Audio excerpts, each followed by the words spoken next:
Bismillahirrahmanirrahim. Assalamualaikum warahmatullahi wabarakatuh. Alhamdulillahirabbil alamin. Wassalatu wassalamu ala asyrafil anbiya'i wal mursalin wa ala alihi wa sahbihi ajma'in.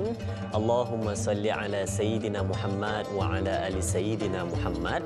Wa ba'du, alhamdulillah, pertama dan selamanya mari sama-sama kita panjatkan rasa syukur pada Allah Subhanahu wa taala kerana pagi ini kita dibangunkan, diberikan kesempatan, diberikan peluang untuk mengerjakan ketaatan kepada Allah Subhanahu wa taala, dapat kita bersama pada pagi ini untuk menuntut ilmu, dan bangunnya kita pada pagi ini untuk sama-sama kita melakukan tugasan kita seperti yang kita rancang untuk kehidupan kita. Sedang penonton yang dirahmati Allah, bertemu lagi untuk Tanyalah Ustaz, biar tahu jangan keliru, tanggal Rabu 11 Mac 2020 bersamaan dengan 16 Rejab 1441 Hijriah. Kita bawakan kepada anda pada hari ini mengupas tentang topik fiqh berkenaan dengan fiqh medik. Bagaimana kupasan dan perbincangan? Sebentar lagi kita akan bawakan kepada penonton-penonton untuk kupasannya. Baik, sebelum pergi lebih lanjut, saya balungkan awal kepada penonton-penonton yang ingin bertanyakan soalan, boleh pergi ke 3 saluran kita. Yang pertama, untuk buat panggilan, boleh pergi ke 03 5569 0349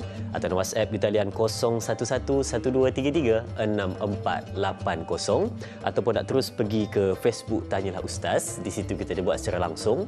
Bagi mereka yang mungkin tak berkesempatan pada hari ini untuk berada di hadapan kaca TV untuk kita menyaksikan Tanyalah Ustaz, boleh pergi ke Facebook rasmi kita Tanyalah Ustaz TV3. Di situ kita boleh melihat secara langsung, dan jangan lupa untuk tekan butang suka dan kongsi untuk sama-sama sebarkan kebaikan. Sedang penonton yang dirahmati Allah, hari ini yang bakal bersama dengan kita untuk menjawab persoalan-persoalan, ahli panel yang kita bawakan khas tidak asing dengan Tanyalah Ustaz, yakni Ustaz Mustafar Muhammad Suki. Halo, salam Ustaz. Ahlan ya. Lama tak bertemu kan? Lama kita tak bersama. Lama tak bersama. lebih cantik. Lebih cantik kan? Lama kita tak bersama, pada hari ini digandakan kembali untuk kita menjawab persoalan topik fiqh medik. Jadi sebelum kita pergi lebih lanjut, kita dengarkan dahulu mukadimah untuk perbincangan ini. Silakan Ustaz. Baik, Assalamualaikum warahmatullahi wabarakatuh. Innal hamdalillah nahmaduhu wa nasta'inuhu wa nastaghfiruh wa na'udzu billahi min shururi anfusina wa min sayyiati a'malina may yahdihillahu fala mudilla lahu wa may yudlil fala hadiya lahu.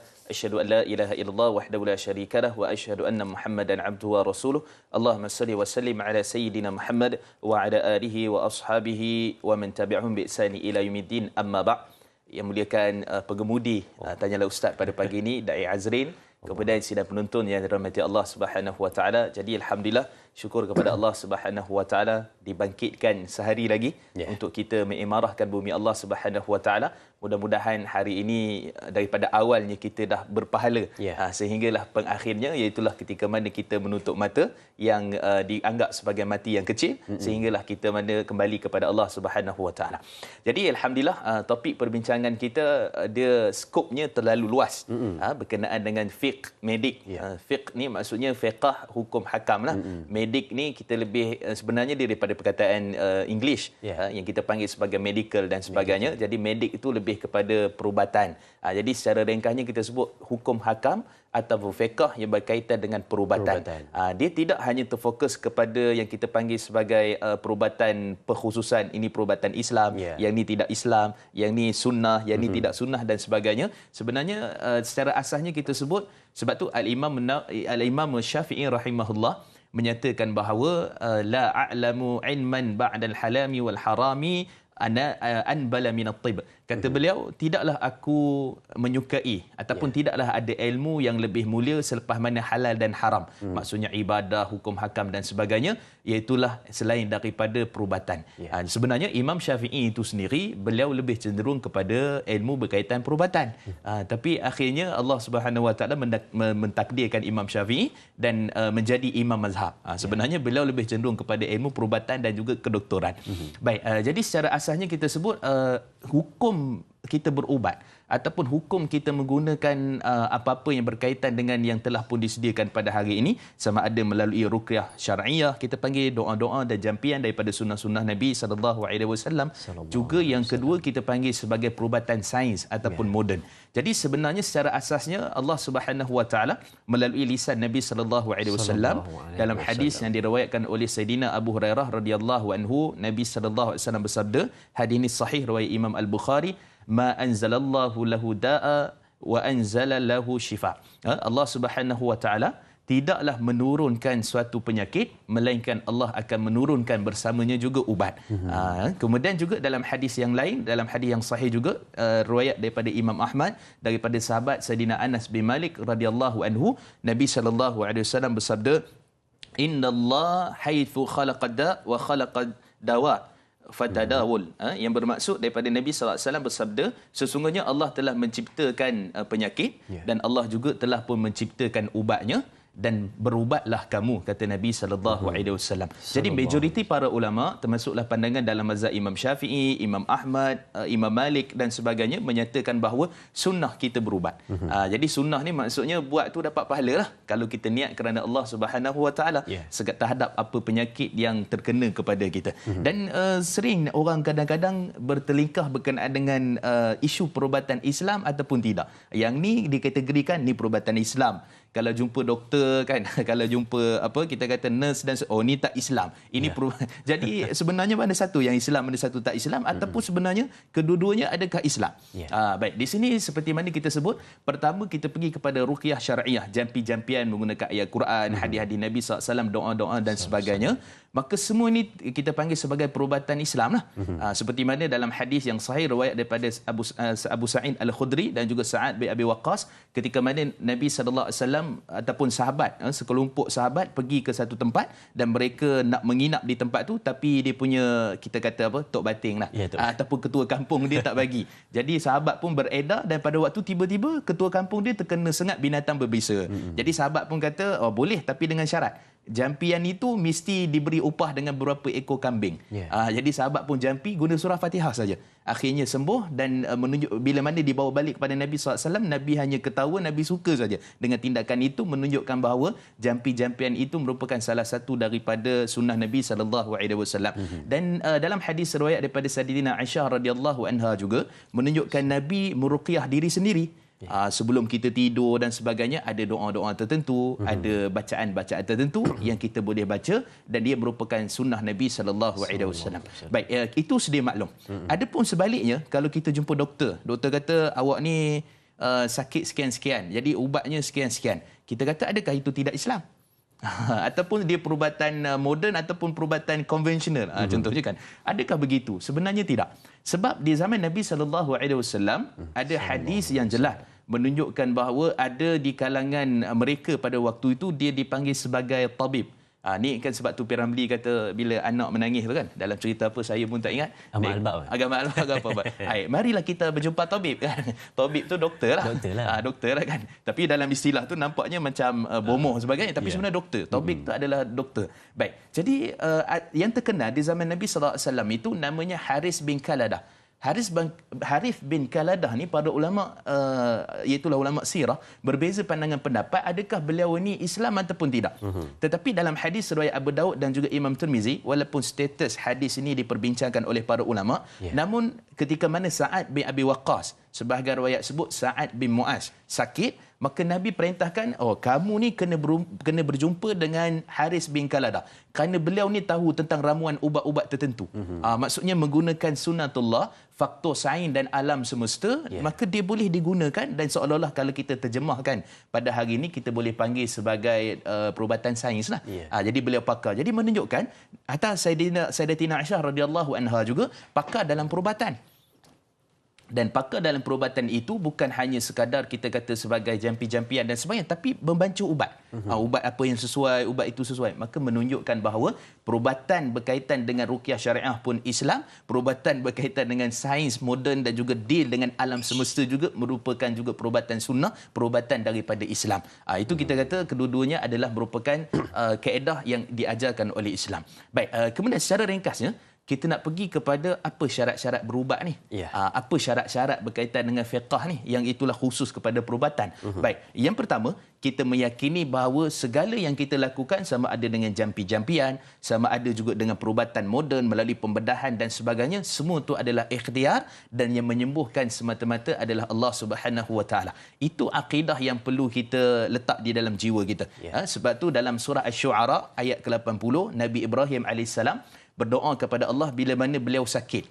Wa idza maridtu fahuwa yashfin. Bila mana aku sakit, dialah yang menyembuhkan. Maksudnya kembali keizinan ataupun penyembuhan itu kepada Allah Subhanahu Wa Taala. Ini menunjukkan bahawa, sebab tu para ulama tafsir mereka bincang, kenapa dalam hadis, dalam ayat ni sebut bila mana aku sakit Allah yang menyembuhkan. Tapi Nabi Ibrahim tak sebut bila mana Allah beri aku sakit dan Allah juga yang menyembuhkan aku. Menunjukkan adab kita dengan Allah Subhanahu Wa Taala. Itu kita kata daripada sudut bahasa. Maksudnya bila aku sakit ni tahu dah memang Allah yang bagi. Tapi hakikat sebenarnya kita kata kita beradab dengan Allah, kita menyatakan Allah yang bagi penyembuhan. Baik, itu step yang pertama. Step yang kedua, mestilah perubatan kita itu tidak bertentangan dengan syarak. Maksudnya menggunakan perkhidmatan toyol ke contohnya kan. Menggunakan jin sebagai contoh. Hatta jin tu Islam sekalipun. Menggunakan ilmu hitam, ilmu kebal dan berbagai lagi lah. Jadi semua itu tidak dibenarkan oleh syarak. Sebab tu Syekh Dr. Wahbah Zuhaili ketika menafsirkan ayat daripada surah Jin ayat yang ke-6 seperti mana firman Allah Subhanahu Wa Taala, wa annahu kana rijalun minal insi ya'uduna bi rijalin minal jin fazaduhum rahaqa. Fazaduhum rahaqa, yang bermaksud dan ada di kalangan manusia yang mana meminta pertolongan daripada jin dan tidaklah jin itu melainkan menambahkan kesombongan dan juga menjauhkan dirinya daripada Allah Subhanahu Wa Taala. Maka melalui ayat ni Syekh Dr. Wahbah Zuhaili menyatakan tidak boleh kita meminta bantuan daripada jin ataupun daripada benda-benda gaib, melainkan kita hanya bersandar kepada Allah Subhanahu Wa Taala. Baik, itu yang kedua. Yang ketiga, kita tidak boleh berubat menggunakan perkara-perkara yang haram, benda-benda yang haram, melainkan kerana bab berkaitan dengan darurat. Darurat ni dia ada dia punya standard dia yang tersendirilah, ada kaedah tersendiri. Tapi asasnya bila kita sebut tentang perubatan yang berkaitan dengan perkara-perkara yang haram, sebab tu dalam hadis kata Nabi SAW dalam riwayat Abu Daud, hadis yang sahih, Nabi SAW menyatakan bahawa fatadawul wala tatadawu bil haram. Maka hendaklah kamu berubat, jangan kamu berubat dengan benda-benda yang haram ataupun perkara-perkara yang haram. Haram di sini maksudnya najis, kotor dan sebagainya, dan perkara-perkara yang berkaitan dengan perubatan bila mana ia digunakan. Dan yang keempat, iaitulah yang terakhir, secara ringkasnya saya simpulkan, iaitulah isu berkaitan dengan had dan limitasi berkaitan dengan berbeza jantina. Ni pun ada dia punya perbincangan daripada sudut fiqh. Kadang-kadang doktor yang merawat tu perempuan, kemudian pesakit lelaki ataupun sebaliknya dan seterusnya lah. Jadi ada dia punya had dan batasannya. Antaranya di sini seperti mana disebut oleh Imam Al-Hafiz Ibn Hajar Al-Asqalani dan Imam An-Nawawi rahimahullah, mestilah pertama sekali ia diharuskan tetapi dengan keadaan darurat dan syarat-syarat tertentu. Pertama, ditemani oleh mahram. Maksudnya kalau isteri itu sakit, nak pergi jumpa doktor, kebetulan doktor lelaki, maka mesti ditemani oleh mahram. Yang kedua, mestilah dalam keadaan yang kita kata darurat yang terdesak, yang mana tak boleh elak lah. Tak boleh elak. Maksudnya mesti jumpa tu doktor tu lelaki. Tak boleh buat apa dah kan. Kalau kadang-kadang tu kita kata klinik-klinik panel tertentu yang mana doktor memang lelaki. Jadi kadang-kadang tu ada agak sukar dan ia diharuskan dalam keadaan tertentu tapi dengan syarat-syarat seperti mana ditemani mahram, tidak berkhalwat, berduaan dan seterusnya, perkara-perkara berkaitan dengan syarak. Jadi secara asasnya ini rumusan dan kita simpulkan bahawa fiqh perubatan itu termasuk jampi-jampian dan juga termasuk juga berkaitan dengan perubatan-perubatan moden. Hari ini kalau orang kampung kita ada macam-macam jenis tongkat. Tongkat ini kan ada jenis-jenis kacip tertentu dan sebagainya. Kalau terbukti daripada sains yang mana ia merupakan satu benda yang boleh digunakan untuk berubat, maka sebenarnya dia adalah satu benda yang diiktiraf oleh Islam secara ringkasnya. Dan juga saya sertakan tadi syarat-syaratnya secara ringkas berkaitan dengan apa yang disebut sebagai perubatan Islam yang kita boleh amalkan ataupun kita berubat bila mana berlakunya sakit dan seterusnya. Wallahu a'lam. Itu mutiara awal untuk kongsikan kepada kita untuk mukadimah kita pada pagi ini berkenaan dengan fiqh medik supaya kita dapat satu penanda aras untuk apa yang kita bincangkan pada hari ini. Tapi untuk melanjutkan, kita nak berehat seketika, jangan ke mana-mana. Kembali selepas ini dengan Tanyalah Ustaz, biar tahu, jangan keliru.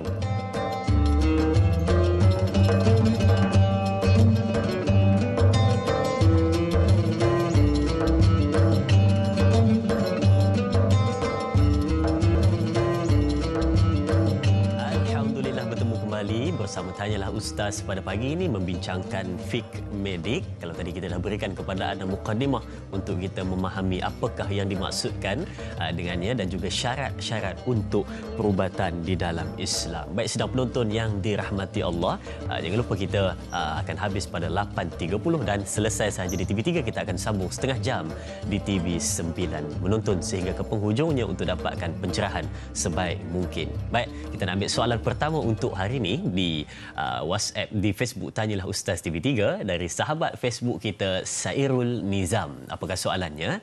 Assalamualaikum Ustaz dan Da'i serta semua kru Tanyalah Ustaz. Soalan saya, jika seseorang itu mempunyai penyakit berjangkit, contohnya batuk TB dan lain-lain sehingga disarankan doktor supaya sepanjang masa memakai topeng muka. Persoalannya, ketika dia solat Jumaat berjemaah, perlukah dia untuk menanggalkan topeng muka tersebut atau tidak kerana takut berjangkit dengan jemaah yang lain, terutama jemaah di sebelah? Mohon pencerahan Ustaz. Terima kasih. Terima kasih juga Sairul Nizam atas soalan yang ditanyakan. Oh, cantik soalan dia kan. Saya pun jangan-jangan juga dengar soalan macam ni. Bila mana semayang, perlukah buka topeng tu Ustaz? Betul juga. Kalau contoh saya tambah tak kalau orang tu dia ada sakit mata. Sakit mata, dia pakai spek mata hitam Adakah waktu dia sembahyang dia perlu buka spek mata tu Ustaz? Dipersilakan. Baik, satu persoalan yang sangat baik. Terima kasih pada Encik Sirul Nizam tadi. Dan saya rasa persoalan ini juga sangat berkait rapat dengan apa yang berlaku pada hari ini.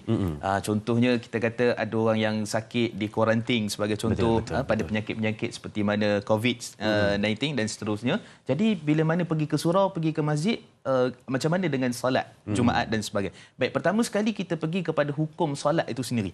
Maksudnya kalau contoh solat Jumaat dan memang dia ni diagnose contoh istilah dia kan, ataupun doktor memang kata maksudnya memang terkena penyakit sekian-sekian dan tak boleh untuk pergi ke tempat-tempat awam seperti termasuklah juga solat Jumaat, maka pada waktu itu telah pun keluar fatwa di kalangan para alim ulama, antaranya Syekh Ali Muhyiddin Al-Qurahudari, satu orang ulama besar di Qatar. Beliau telah keluarkan fatwa juga dan pandangan berkenaan dengan digugurkan kewajipan bagi beliau berkenaan dengan solat Jumaat kalau betul-betul sakit. Ini juga dilihat oleh doktor-doktor yang pakar daripada sudut tu dan dikuarantinkan. Baik, cuma dalam keadaan contohnya dia tidaklah sakit yang teramat tapi dibimbangi, maksudnya dengan batuk kering ataupun penyakit sekian-sekian tadi boleh memberi kesan sampingan kepada orang-orang tertentu. Baik, begini.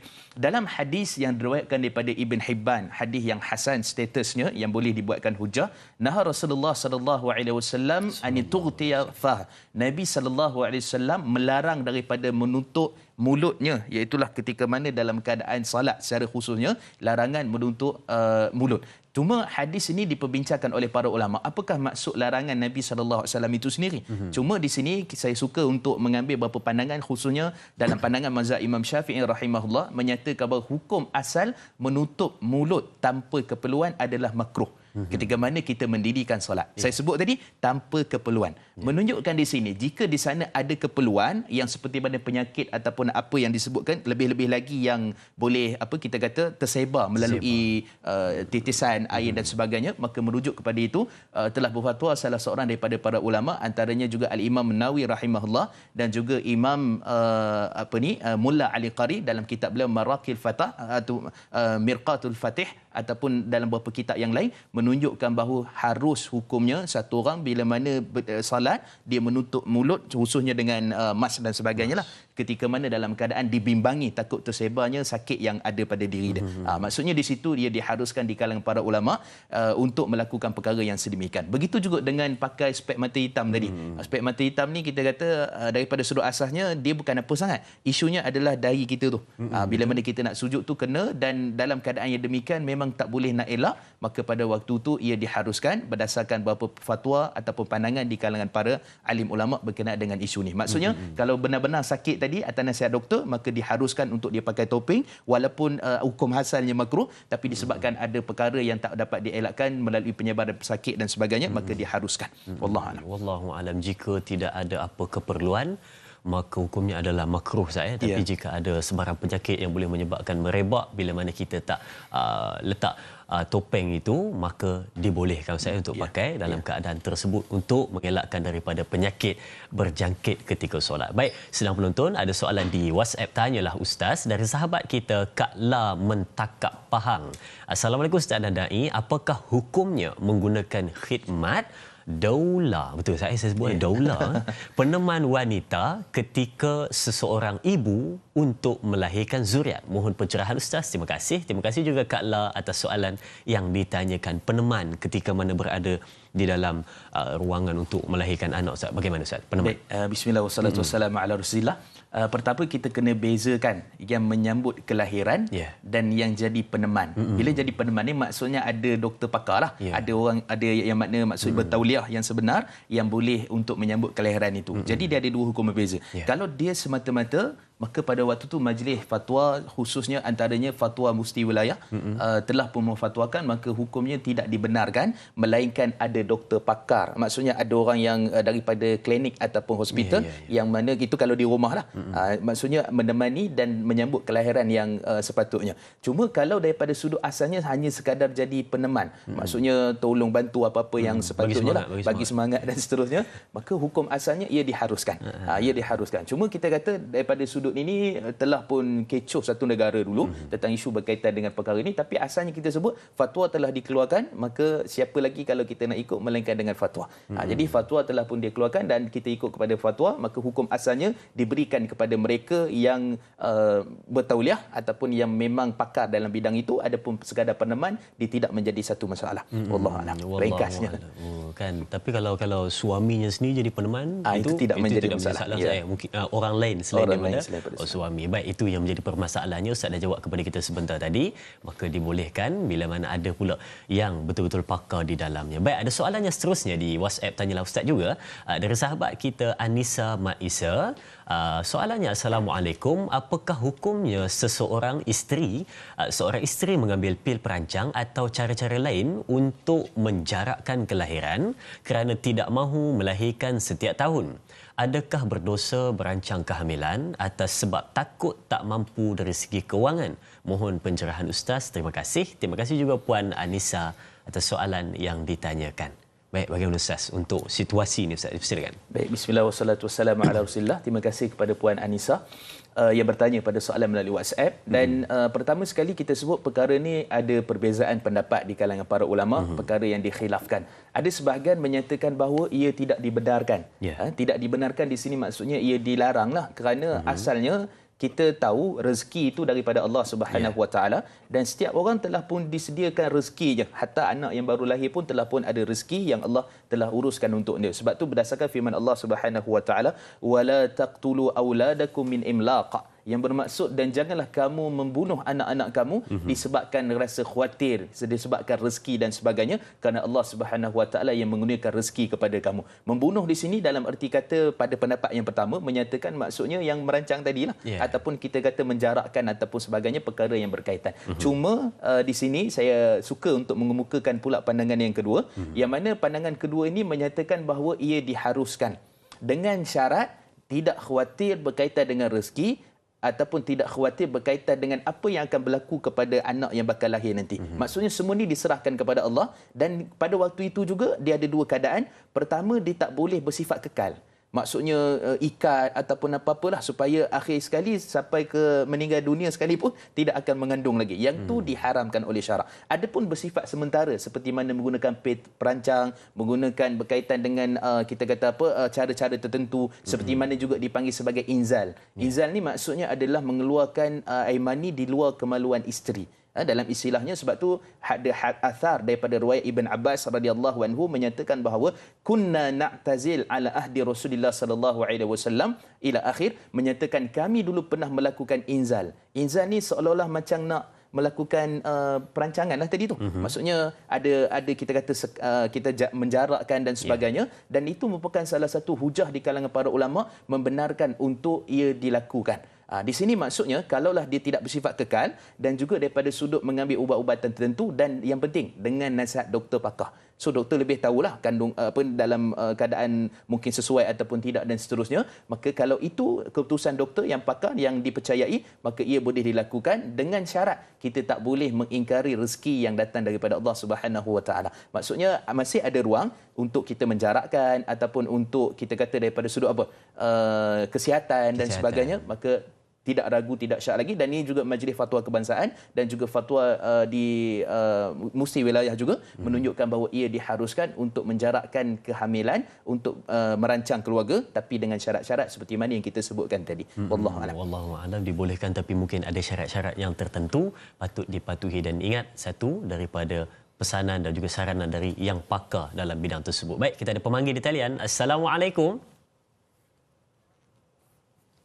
Assalamualaikum. Waalaikumsalam warahmatullahi wabarakatuh. Ya, siapa di sana? Dan juga Ustaz Mustafa Suki, saya Omar Abdul Majid daripada Felda Cini Timur 3, Pekan Pahang. Assalamualaikum Ustaz dan Dai. Waalaikumsalam warahmatullahi. Ya, Tuan Omar Abdul Majid, apa khabar? Alhamdulillah bagus Alam kadang-kadang kelihatan beruhan alam lah. Oh, beruhan. Bagus. Kadang kelihatan Azrin lah. Apa soalannya tuan? Jadi soalannya begini. Ramai berbanding. Jadi ginilah ya Ustaz, soalan saya begini Ustaz. Kadang-kadang kita ni ialah orang kita Melayu ni terkenal lah orang kata dengan cara tradisionalnya. Kadang-kadang berubat cara tradisional. Bukan kata kita menolak perubatan moden, doktor. Ini Ustaz, kadang-kadang kita pergi ke hospital tak jumpa punca penyakit pun ada juga Ustaz, dengan cara perubatan moden. Dan bila balik pula berubat secara tradisional, kebetulan pula sembuh. Jadi mereka ni menganggap ini sebagai alternatif, ataupun yang mula-mula sekali kita pergi jumpa bomo dulu kemudian baru ke hospital. Jadi soalan saya Ustaz, adakah cara tradisional ini, kadang-kadang tradisional kita ni maklumnya lah ada pengeras lah, itulah inilah. Jadi apakah cara tradisional, cara macam ini boleh ke dikatakan sebagai boleh diguna pakai dalam perubatan, sedangkan kita fahamlah apabila orang sakit ni dia nak sembuh je Ustaz, dia tak ada kira, dia tak ingat lain dah, walaupun benda tu tidak dibenarkan dalam Islam. Contohnya dengan cara-cara perubatan jampi serapah ni Ustaz. Soalan saya itulah, saya kata apakah boleh dibenarkan sekiranya kita berikhtiar dengan cara perubatan tradisional walaupun dengan cara nampak gayanya, contohnya pengeras-pengeras ini ada yang bercanggah dengan hukum Islam. Itu soalan saya Ustaz dan Dai. Terima kasih banyak Ustaz dan Dai. Assalamualaikum. Waalaikumsalam warahmatullahi. Terima kasih Tuan Omar atas soalan yang ditanyakan berkenaan dengan perubatan tradisional, yang mana betul kata Tuan Omar sebentar tadi, memang kalau orang sakit ni dia nak sembuh ya, dia tak kisah lagi dah apa yang diminta, bagaimana cara janji, sembuh. Tapi yang kita takut tadi adalah macam yang dikatakan tadi, mungkin ada benda-benda yang tak sepatutnya dilakukan bercanggah dengan agama, termasuk sekali Ustaz. Mungkin Ustaz ada komen berkenaan dengan situasi ini. Silakan. Baik, bismillah wassalatu wassalamu ala Rasulillah. Saya suka membawa beberapa pandangan di kalangan para ulama, antaranya Al-Hafiz Imam Ibn Hajar Al-Asqalani, satu ulama besar pakar hadis dan juga fiqh fiqh dalam mazhab Imam Syafi'i rahimahullah. Beliau menyatakan bahawa dalam ruqyah syar'iyyah, dalam jampi-jampian ataupun dalam istilah yang seperti mana ditanya tadi, perubatan tradisional lah. Jadi pertama sekali, garis panduan yang mestilah ia tidak bertentangan daripada sudut syarak. Maksudnya jampi-jampian, perkataan-perkataan yang disebutkan itu tidak mengandungi perkara-perkara yang mensyirikkan Allah ataupun dia tidak difahami. Contohnya marang perapu ke punding, marang skipper, hal besi bersama besi dikenang seberang laut, di seberang laut bersatunya ia. Apa benda tu kan? Jadi daripada sudut itu sukar untuk difahami apakah maksud daripada jampian itu, dan dia mengandungi unsur-unsur tertentu. Contohnya minta pada air, pada angin, pada perkara-perkara tertentu, maka semua tu dikhawatiri membawa kepada kesyirikan ataupun perkara khurafat. Sebab tu Nabi SAW dalam riwayat Imam Ahmad dan juga beberapa riwayat yang lain menyatakan bahawa man ata kahinan lan tuqbal fayusaddiqahu atau man ata kahinan fayus'al. Siapa yang datang kepada tukang ramal, tukang bomoh, dan dia bertanya kepadanya, tanya saja, lan tuqbal salata arba'ina yawman, tidak diterima solatnya 40 hari. Belum percaya, tanya belum percaya. Kalau percaya, kata Nabi SAW, fayusaddiqahu, dia pun percaya pada waktu. Dalam riwayat lain, hadis yang sahih juga, faqad kafar bima unzila ala Muhammad, maka dia telah kufur terhadap apa yang diturunkan kepada Nabi SAW, iaitu Al-Quran dan Sunnah. Keluar pada Islam lah, kufur lah maksudnya.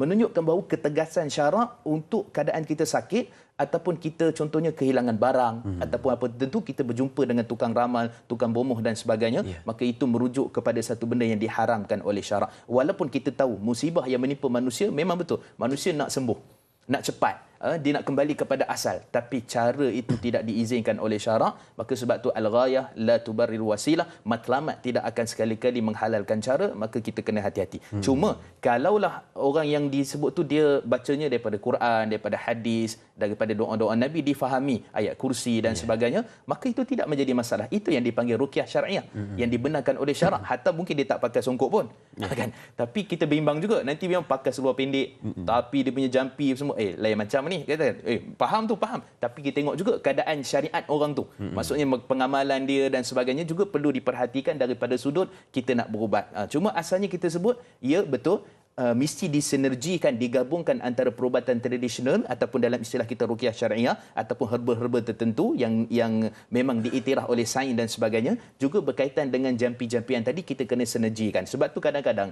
doktor pun dia bila berubat dia kata yang ni kena berubat cara tradisional ni. Doktor pun kata macam itulah.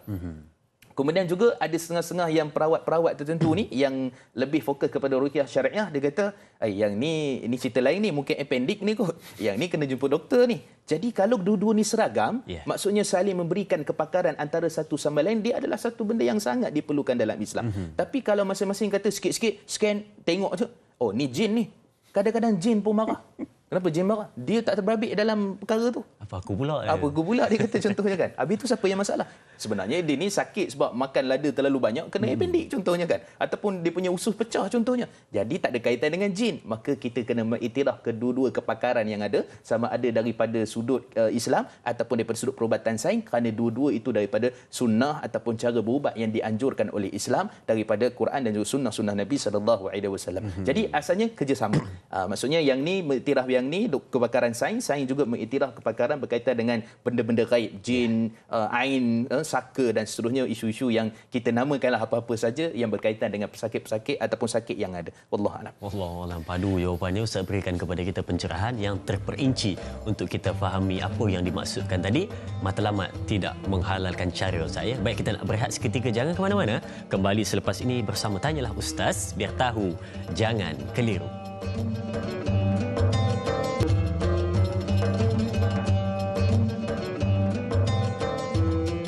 Diucapkan kepada penonton yang masih setia bersama dengan kami pada pagi ini untuk sama-sama kita menuntut ilmu, mendengarkan pencerahan bersama dengan Al-Fadil Ustaz berkenaan dengan fiqh medik untuk pengetahuan kita semua, untuk kita menjalani kehidupan yang lebih baik jika mengetahui segala serbi benda dalam kehidupan kita. Baik, kita nak teruskan perbincangan kita dengan kita nak ambil soalan di Facebook Tanyalah Ustaz TV3 dari sahabat kita Sahziatul Sidik. Apakah soalannya? Assalamualaikum Ustaz dan Da'i. Dua soalan.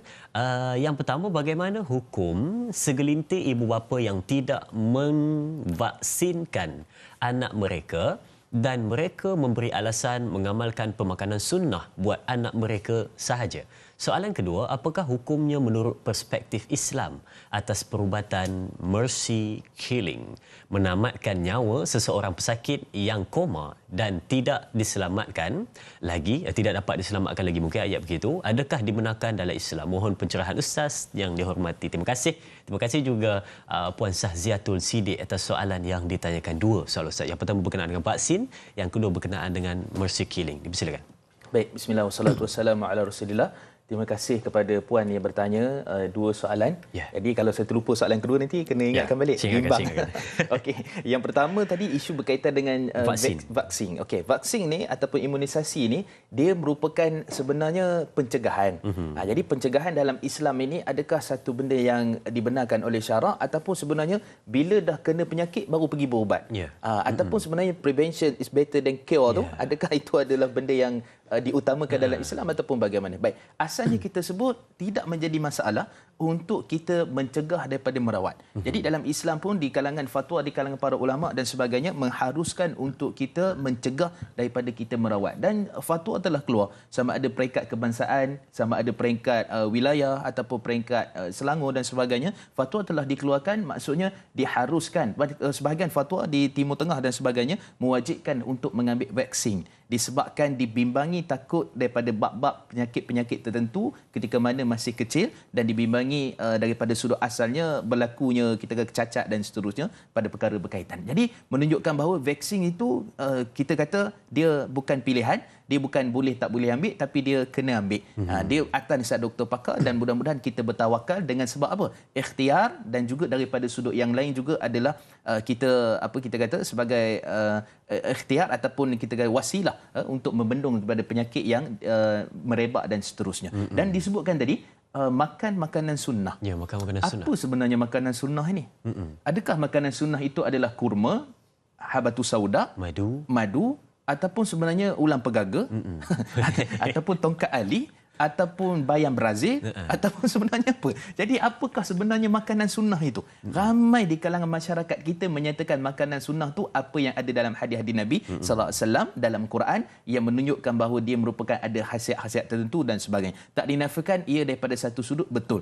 Tetapi kita kena ingat pada hari ini, minta maaf saya sebut, sebab tu JAKIM telah keluarkan pandangan, Majlis Agama Islam Pahang telah keluarkan pandangan, Majlis Agama Islam Melaka dan beberapa tempat di Malaysia, khususnya JAKIM lah, dan juga fatwa menyatakan tidak dibenarkan untuk produk marketing ataupun membuat kita kata sebagai apa, mendedahkan bahawa ini makanan sunnah, ini makanan sunnah, harga berapa? RM60. Ini makanan sunnah, itu air sunnah, ini sekian-sekian, maka harganya melambung-lambung tinggi. Maka akhirnya manusia akan pergi kepada itu, dan majlis fatwa menyebutkan kerana dibimbangi, diragui supaya orang bila mana akhirnya kalau contoh tak jadi, ini semua salah makanan sunnah. Padahal ini makan sunnah ni sunnah Nabi dan seterusnya.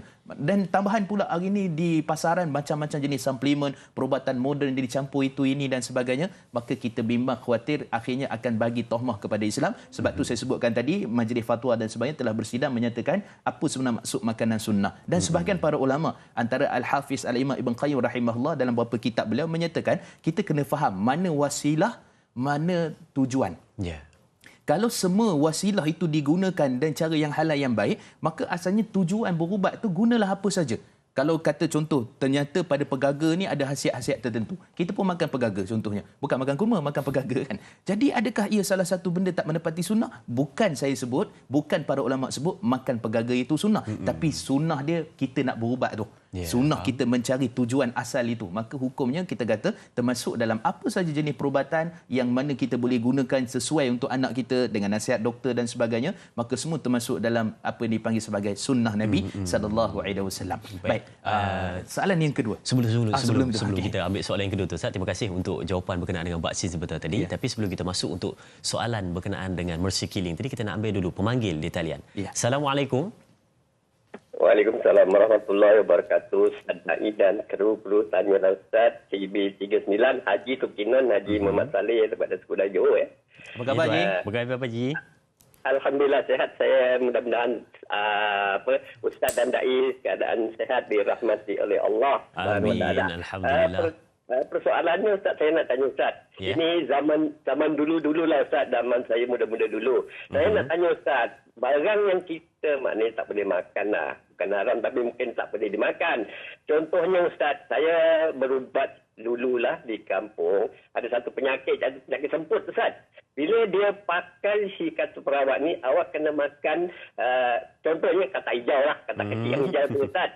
Sama ada dia bakar ke, dia masak ke apa. Tapi bila dia makan, dia rawat, penyakit tu hilang Ustaz. Jadi macam mana Ustaz? Adakah benda-benda macam ini halal atau dibolehkan untuk buat rawatan? Itu sajalah soalannya saya pagi ini. Terima kasih. Assalamualaikum. Waalaikumsalam warahmatullahi. Terima kasih Tuan atas soalan yang ditanyakan. Katak bakar.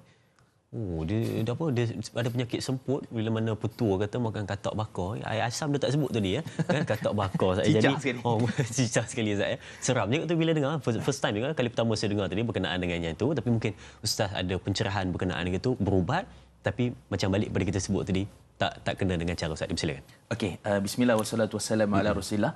Kita kena tahu bahawa sebenarnya kadang-kadang perubatan berkaitan dengan di kampung-kampung tradisional kita kata ni, kadang-kadang tu ada bahan-bahan yang digunakan itu bukan daripada di sisi mazhab Imam Syafi'i saya sebut. Di sisi mazhab Imam Syafi'i bukanlah termasuk daripada benda yang dihalalkan daripada sudut syarak.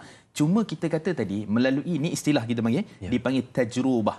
Tajrubah ni maksudnya eksperimen. Kan? Saya tak tahulah, mungkin sebelum tu mungkin biawak, mungkin katak, mungkin apa. Dia try, rupanya katak yang sesuai. Saya tak pastilah. Tapi asalnya kita sebut bila mana dia menggunakan kepada perkara-perkara yang hukum asal. Kalau contohnya tak ada langsung dah benda lain yang boleh digunakan untuk cara menyembuh tu. Maka dalam bab darurat, sebab tu di kalangan para ulama menyatakan ad-darurah tubihu mahzurah. Darurat boleh mengharuskan perkara yang diharamkan oleh syarak. Kalau itu satu-satunya jalan yang ada. Kemudian juga kita kena ingat, kena masukkan kaedah fiqh yang kedua, darurah tuqaddar biqadariha. Darurat itu disukat dengan kadarnya. Maksudnya bukan katak ni boleh tahan jugalah, lepas ni kena amal makan katak lah kot.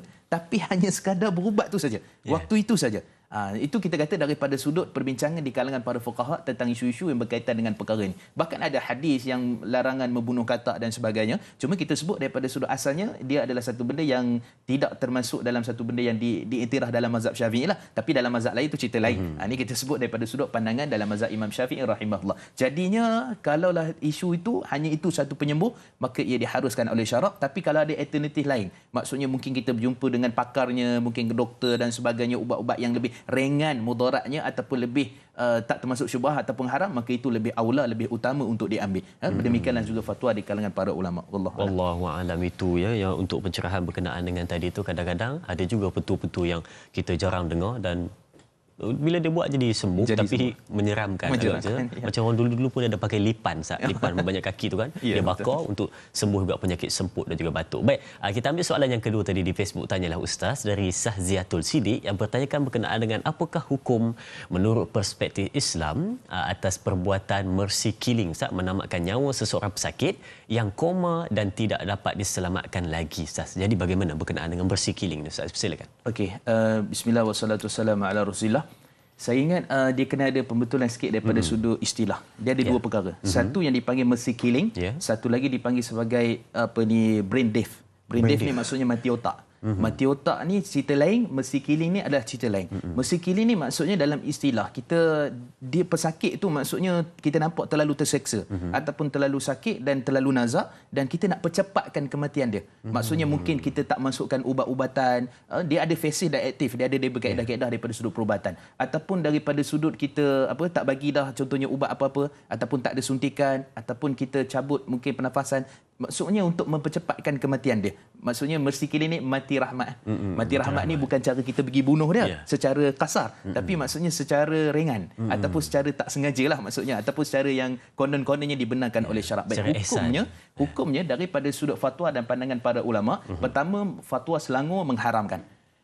Syekh Dr. Yusuf Al-Qaradawi dan juga beberapa pandangan ulama lain juga mengharamkan. Demikian juga pandangan MUIS, Majlis Ulama Singapura dan seterusnya di kalangan fatwa di kalangan negara-negara Islam menyatakan ia adalah satu benda yang diharamkan oleh syarak. Maksudnya biar dia meninggal, dia mati dalam keadaan yang tersendiri. Tak perlu kita percepatkan, tak perlu kita ambil berhentikan ubatan dan sebagainya. Okey, itu satu cerita. Adapun brain death, mati otak. Mati otak ni daripada sudut fatwa, contohnya Majmu' Fiqh Islami, Kesatuan Fiqh Sedunia, dan juga beberapa fatwa seperti mana di Jordan dan beberapa fatwa di kalangan para ulama, fatwa Jordan, menunjukkan bahawa dia adalah mati yang betul-betul matilah. So mati otak ni memang kira mati. Begitu juga Majlis Fatwa Kebangsaan, maksudnya mati otak juga termasuk dalam betul-betul mati. Maka mati itu mesti disahkan oleh 2 ataupun sekurang-kurangnya 3 doktor yang pakar.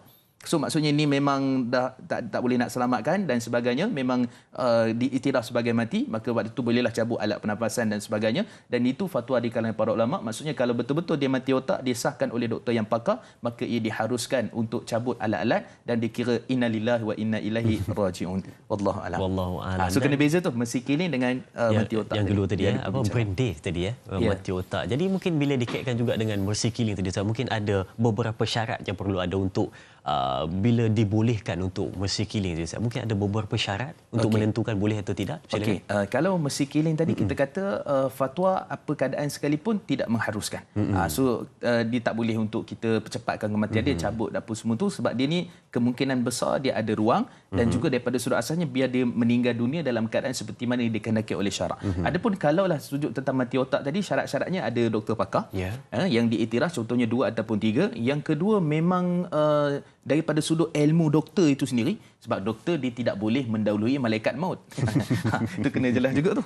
Kan, doktor tak boleh mendahului malaikat maut. Dan saya faham doktor-doktor khususnya Malaysia dan sebagainya memang mereka akhirnya akan kata kita ikhtiar pada Allah, kita dan seterusnya lah. Jadi pada sudut tu kita kata dengan ilmu kepakaran doktor kata memang ini tak boleh nak diselamatkan, maka secara asalnya dua ni menjadikan hujah ataupun pandangan di kalangan para ulama diharuskan untuk keadaan mati otak tadi itu dicabut dan sebagainya lah daripada sudut pernafasan dan seterusnya. Wallahualam. Baik, terima kasih Ustaz untuk pencerahan berkenaan dengan persoalan yang ditanyakan sebentar tadi, vaksin dan juga tadi ubat kepada semput dari tuan sebentar tadi yang bertanyakan, dan juga Mercy Killing sebentar tadi menjawab persoalan apa yang ditanyakan oleh penonton. Terima kasih Ustaz. Baik, kita ada soalan seterusnya di Facebook Tanyalah Ustaz dari sahabat kita Kolbi Lahu. Assalamualaikum Ustaz Mustafar dan semua, bolehkah di dalam Islam mengawet mayat?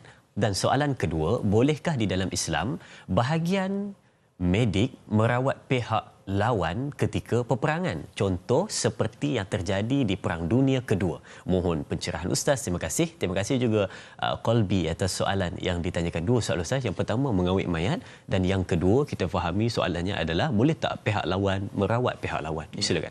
Baik. Bismillah wassalatu wassalamu ala Rasulillah. Terima kasih kepada Kolbi Lahu. Kolbi Lahu ni hatiku untuknya. Oh ya, siapa tahu. Boleh pakai ni. Itu kira macam apa kita panggil istilah kita apa sekarang? Pick up line. Ya, Ustaz. Okey, tu bahasa Arab, tapi susunan tu kena tengok balik daripada sudut bahasa lah. Tapi maksudnya saya faham begitulah. Okey, so yang pertama tentang isu awet mayat.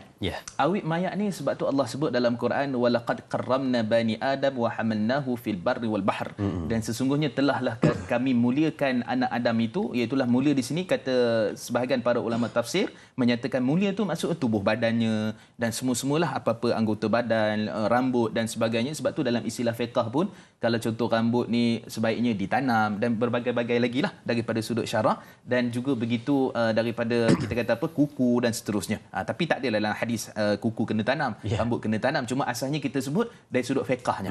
Okey, jadi bila kita sebut tentang isu mengawet mayat tadi, maka asalnya tubuh badan ni satu benda yang terpelihara. Jadi awet ni untuk apa? Sebab tu fatwa di kalangan fatwa Majlis Fatwa Kebangsaan dan juga beberapa fatwa di kalangan para ulama menyatakan bahawa dia tidak dibenarkan untuk mengawet mayat itu, melainkan kalau tak diawet ada penyakit-penyakit berjangkit.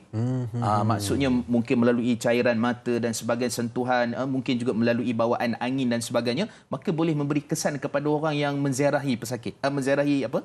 Si mati ataupun mungkin ke kubur dan sebagainya. Maka pada waktu itu juga Majlis Fatwa Kebangsaan mengharuskan kalau keadaan darurat demikian. Tapi hukum asal kalau tak ada sebab maka ia tidak boleh ataupun tidak dibenarkan daripada sudut syarak. Wallahualam. Wallahualam. Dan yang kedua tadi Ustaz, berkenaan dengan pihak lawan merawat pihak lawan. Okey, yang ini ada perkara yang dikhilafkan di kalangan para ulama, cuma atas dasar manusia sesama manusia dan dalam keadaan peperangan, daripada sudut itu kita kata hukum asalnya kalau pihak musuh tak boleh lah. Tapi kalau di sana ada ruang, sebagai contoh kita kata dia ni hanya menyertai dalam keadaan dia pun petugas juga, contohnya. Jadi dia bukan yang utama, maksudnya menyerang di barisan hadapan, tapi dia petugas semua, yang tu ada ruang lah. Cuma kita kata hukum asal tidak diharuskan, cuma di sana ada khilaf perbezaan di kalangan para ulama bila mana kita nak berhadapan dengan musuh. Sebab tu Nabi SAW kalau kita tengok dalam kebanyakan sirah, sebagai contoh Abul As ni beliau adalah menantu Nabi SAW. Dalam peperangan Badar beliau kena tawan, beliau berada di pihak musuh. Kan, tapi Abul As ni berkahwin dengan Sayyidatina Zainab pada waktu itu. Jadi ada perbincangan di kalangan para ulama, bolehkah satu orang tebusan kita nak bebaskan ataupun kita nak jaga pula? Sebahagian para ulama menyatakan bahawa wahyu melalui Nabi itu telah jelas. Maksudnya Nabi tahu yang ni ada ruang untuk masuk Islam. Sebab tu kalau kita tengok mana-mana orang yang terbunuh dalam peperangan khusus di zaman Nabi, memang dia tak ada peluang nak masuk Islam.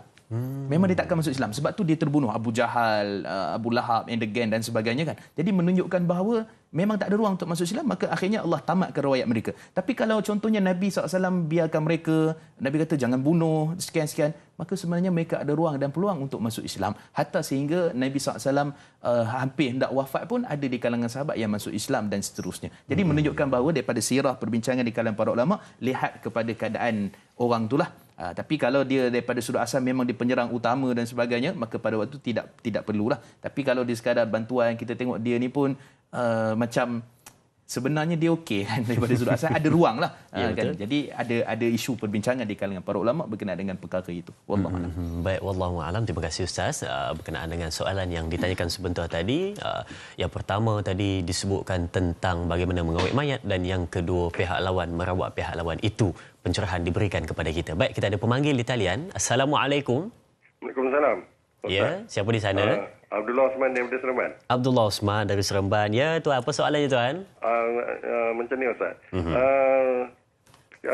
Selalunya injak babi, urat babi, jantung babi untuk perubatan medik ni dalam medik hospital lah, memang digunakan dan ia punya mujarab. Mengapa begitu?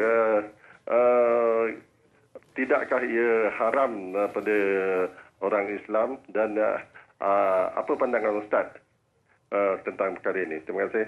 Okey, baik. Terima kasih Tuan Abdullah Osman atas soalan yang ditanyakan berkenaan dengan organ-organ dari khinzir sebentar tadi Ustaz dikongsikan kepada kita. Terima kasih untuk pencerahan itu. Mungkin Ustaz ada sedikit jawapan dan ruang komen di Ustaz. Dipersilakan. Baik, bismillah wassalatu wassalamu ala Rasulillah. Pertama kita kena faham vaksin itu jenis yang macam mana.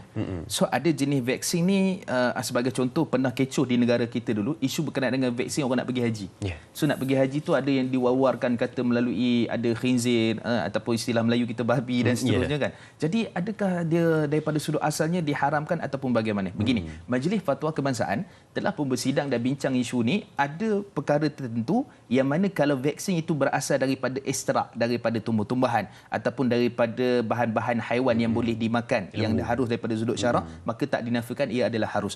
Cuma kalau daripada benda-benda yang haram, khinzir, contohnya buaya contohnya kan, ataupun apa-apalah yang boleh dimanfaatkan, khususnya ditanya tadi tentang khinzir. Baik, di sini kita kena faham. Pertama, isu yang dikhilafkan di kalangan para ulama berbeza pandangan pendapat adalah isu yang panggil istihalah. Istihalah ni maksudnya transfer daripada satu benda bahan dan akhirnya akan jadi kepada bahan yang lain. Transfer boleh jadi dua. Satu sama ada daripada sudut semula jadi ataupun daripada sudut campur tangan manusia. Saya sebut beginilah. Di China, beberapa tempat, sebab tu Malaysia mengharamkan Bon China. Bon China ni maksudnya pinggan yang mahal tu, yang biasa setengah-setengah orang ni dia suka buat koleksi. Koleksi pinggan yang cantik tu, pinggan dia buat daripada tu, maksudnya pinggan itu asalnya daripada tulang khinzir, daripada benda yang haram, dibakar sehingga 1000 darjah Celsius dan akhirnya hanya tinggal abu, dan daripada abu-abu itulah yang tidak ada bahan dah. Maksudnya tidak ada bahan di sini, dia bukan lagi dianggap sebagai ada lemak dia, ada tulang dia, ada apa daripada khinzir, telah berubah 1%. Maka Majlis Fatwa bila bersidang tentang isu ini, mereka menyatakan Bon China tidak boleh digunakan, ia adalah termasuk dalam benda yang haram kerana asal perbuatan itu daripada sumber yang haram. So transfer secara yang dilakukan oleh tangan manusia. Adapun transfer secara tabi'i, tabi'i ini semula jadi. Contohnya macam ni, daripada arak, bukan buat arak pun, tapi tiba-tiba jadi cuka. Itu semula jadi, bukan kita mencampur, kita buat dan sebagainya. Begitu juga dengan kita kata contoh garam dekat laut. Kan orang cerita dulu ada dinosaur kan.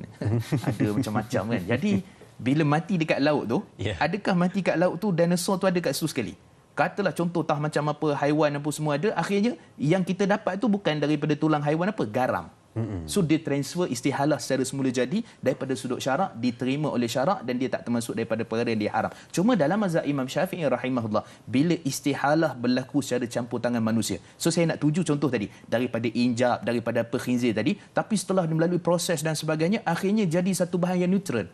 Dia bukan lagi babi, dia bukan lagi khinzir, dia bukan lagi injak babi ataupun khinzir. Yang ni dikhilafkan di kalangan para ulama. Maka secara asalnya saya sebut fatwa lah. Sebab tu saya suka bila mana kita menjawab persoalan ini, saya seru kepada asatizah ataupun para pelajar dan sebagainya untuk kita pergi pada fatwa. So fatwa ni saya suka nak dekat dan rapatkan kepada masyarakat supaya dia menjadi salah satu daripada wasilah kita bukan bercakap atas dasar kita punya pandangan sendiri, tapi pandangan fatwa. So Majlis Fatwa Kebangsaan menyatakan tidak diharuskan melainkan keadaan darurat yang tak ada vaksin lain yang melainkan daripada bahan itu. So dan darurat lah. So macam mana mekanisme darurat itu? So mekanisme darurat itu mengikut dia punya standard kaedah cara yang mana mesti melalui proses-proses yang sepatutnya. Jadi asalnya kita kata hukum asalnya ia tidak diharuskan, tetapi kalau itu sajalah hanya bahan yang ada, maka pada waktu setelah melalui proses istihalah tadi telah transfer daripada satu benda yang asalnya jelas itu khinzir tapi jadi air contohnya, jadi jenis cecair contohnya, maka yang itu diharuskan dalam keadaan bab darurat. Wallahu a'lam, tidak diharuskan, tetapi jika tak ada pilihan lain, itu sahaja yang ada, darurat, maka dibolehkan. Baik, kita nak berehat seketika, jangan ke mana-mana. Kembali selepas ini bersama Tanyalah Ustaz, biar tahu, jangan keliru.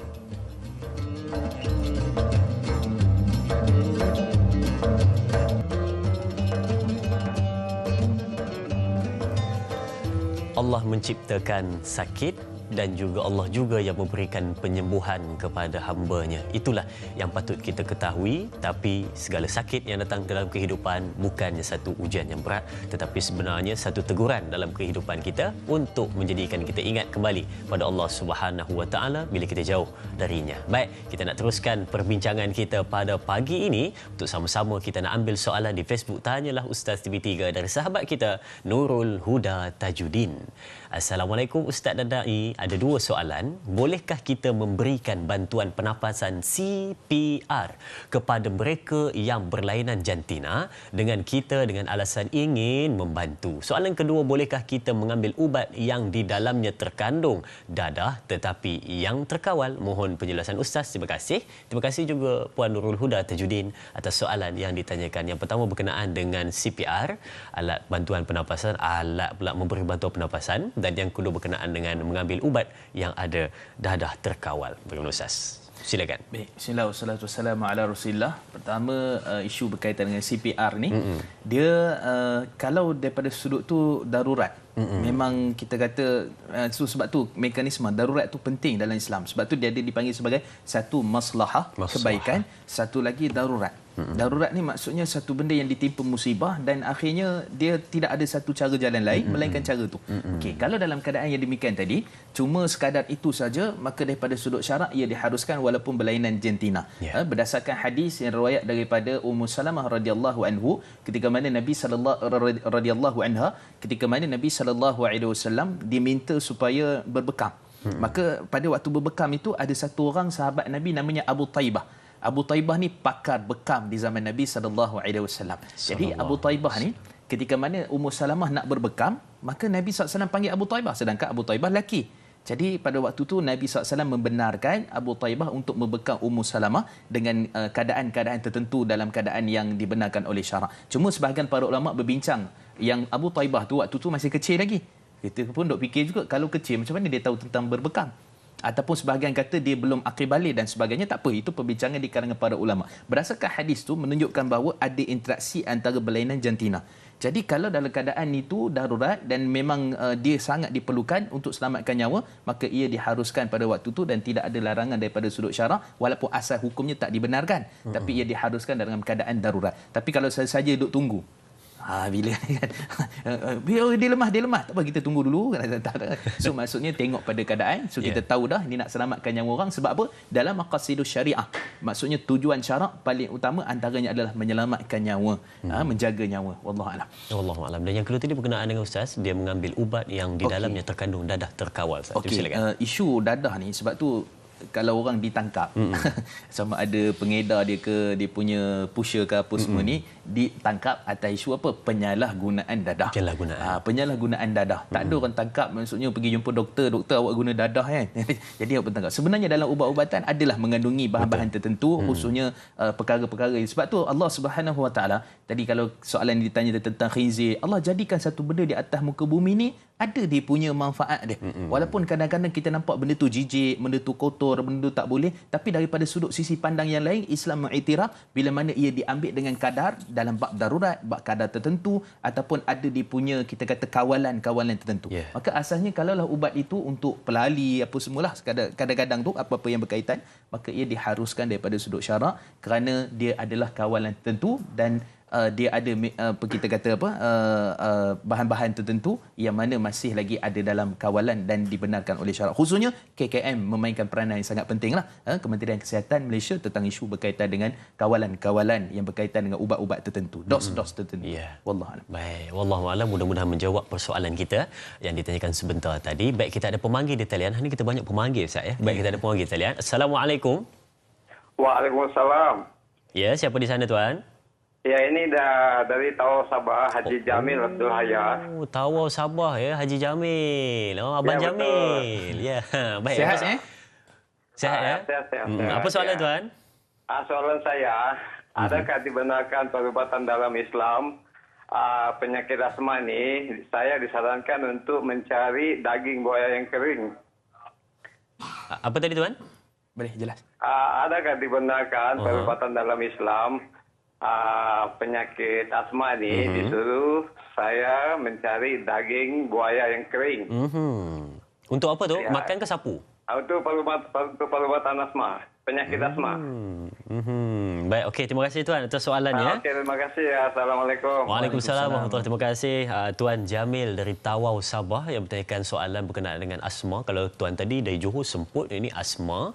Bertanyakan bagaimana untuk perubatannya disuruh mencari daging buaya yang kering. Wow, bujang senang. Cari daging buaya yang kering untuk perubatan mungkin dimakan. Jadi macam mana Ustaz ini untuk pencerahannya kan? Baik, Perubatan. bismillah wassalatu wassalamu ala Rasulillah. Dia begini, pertama sekali dalam mazhab Imam Syafi'i ini dia ada kaedah dan ada hadis dalam bab ni, walaupun masih dipertikaikan di kalangan para ulama tentang status hadis tu, itulah berkenaan dengan larangan memakan haiwan yang bertaring.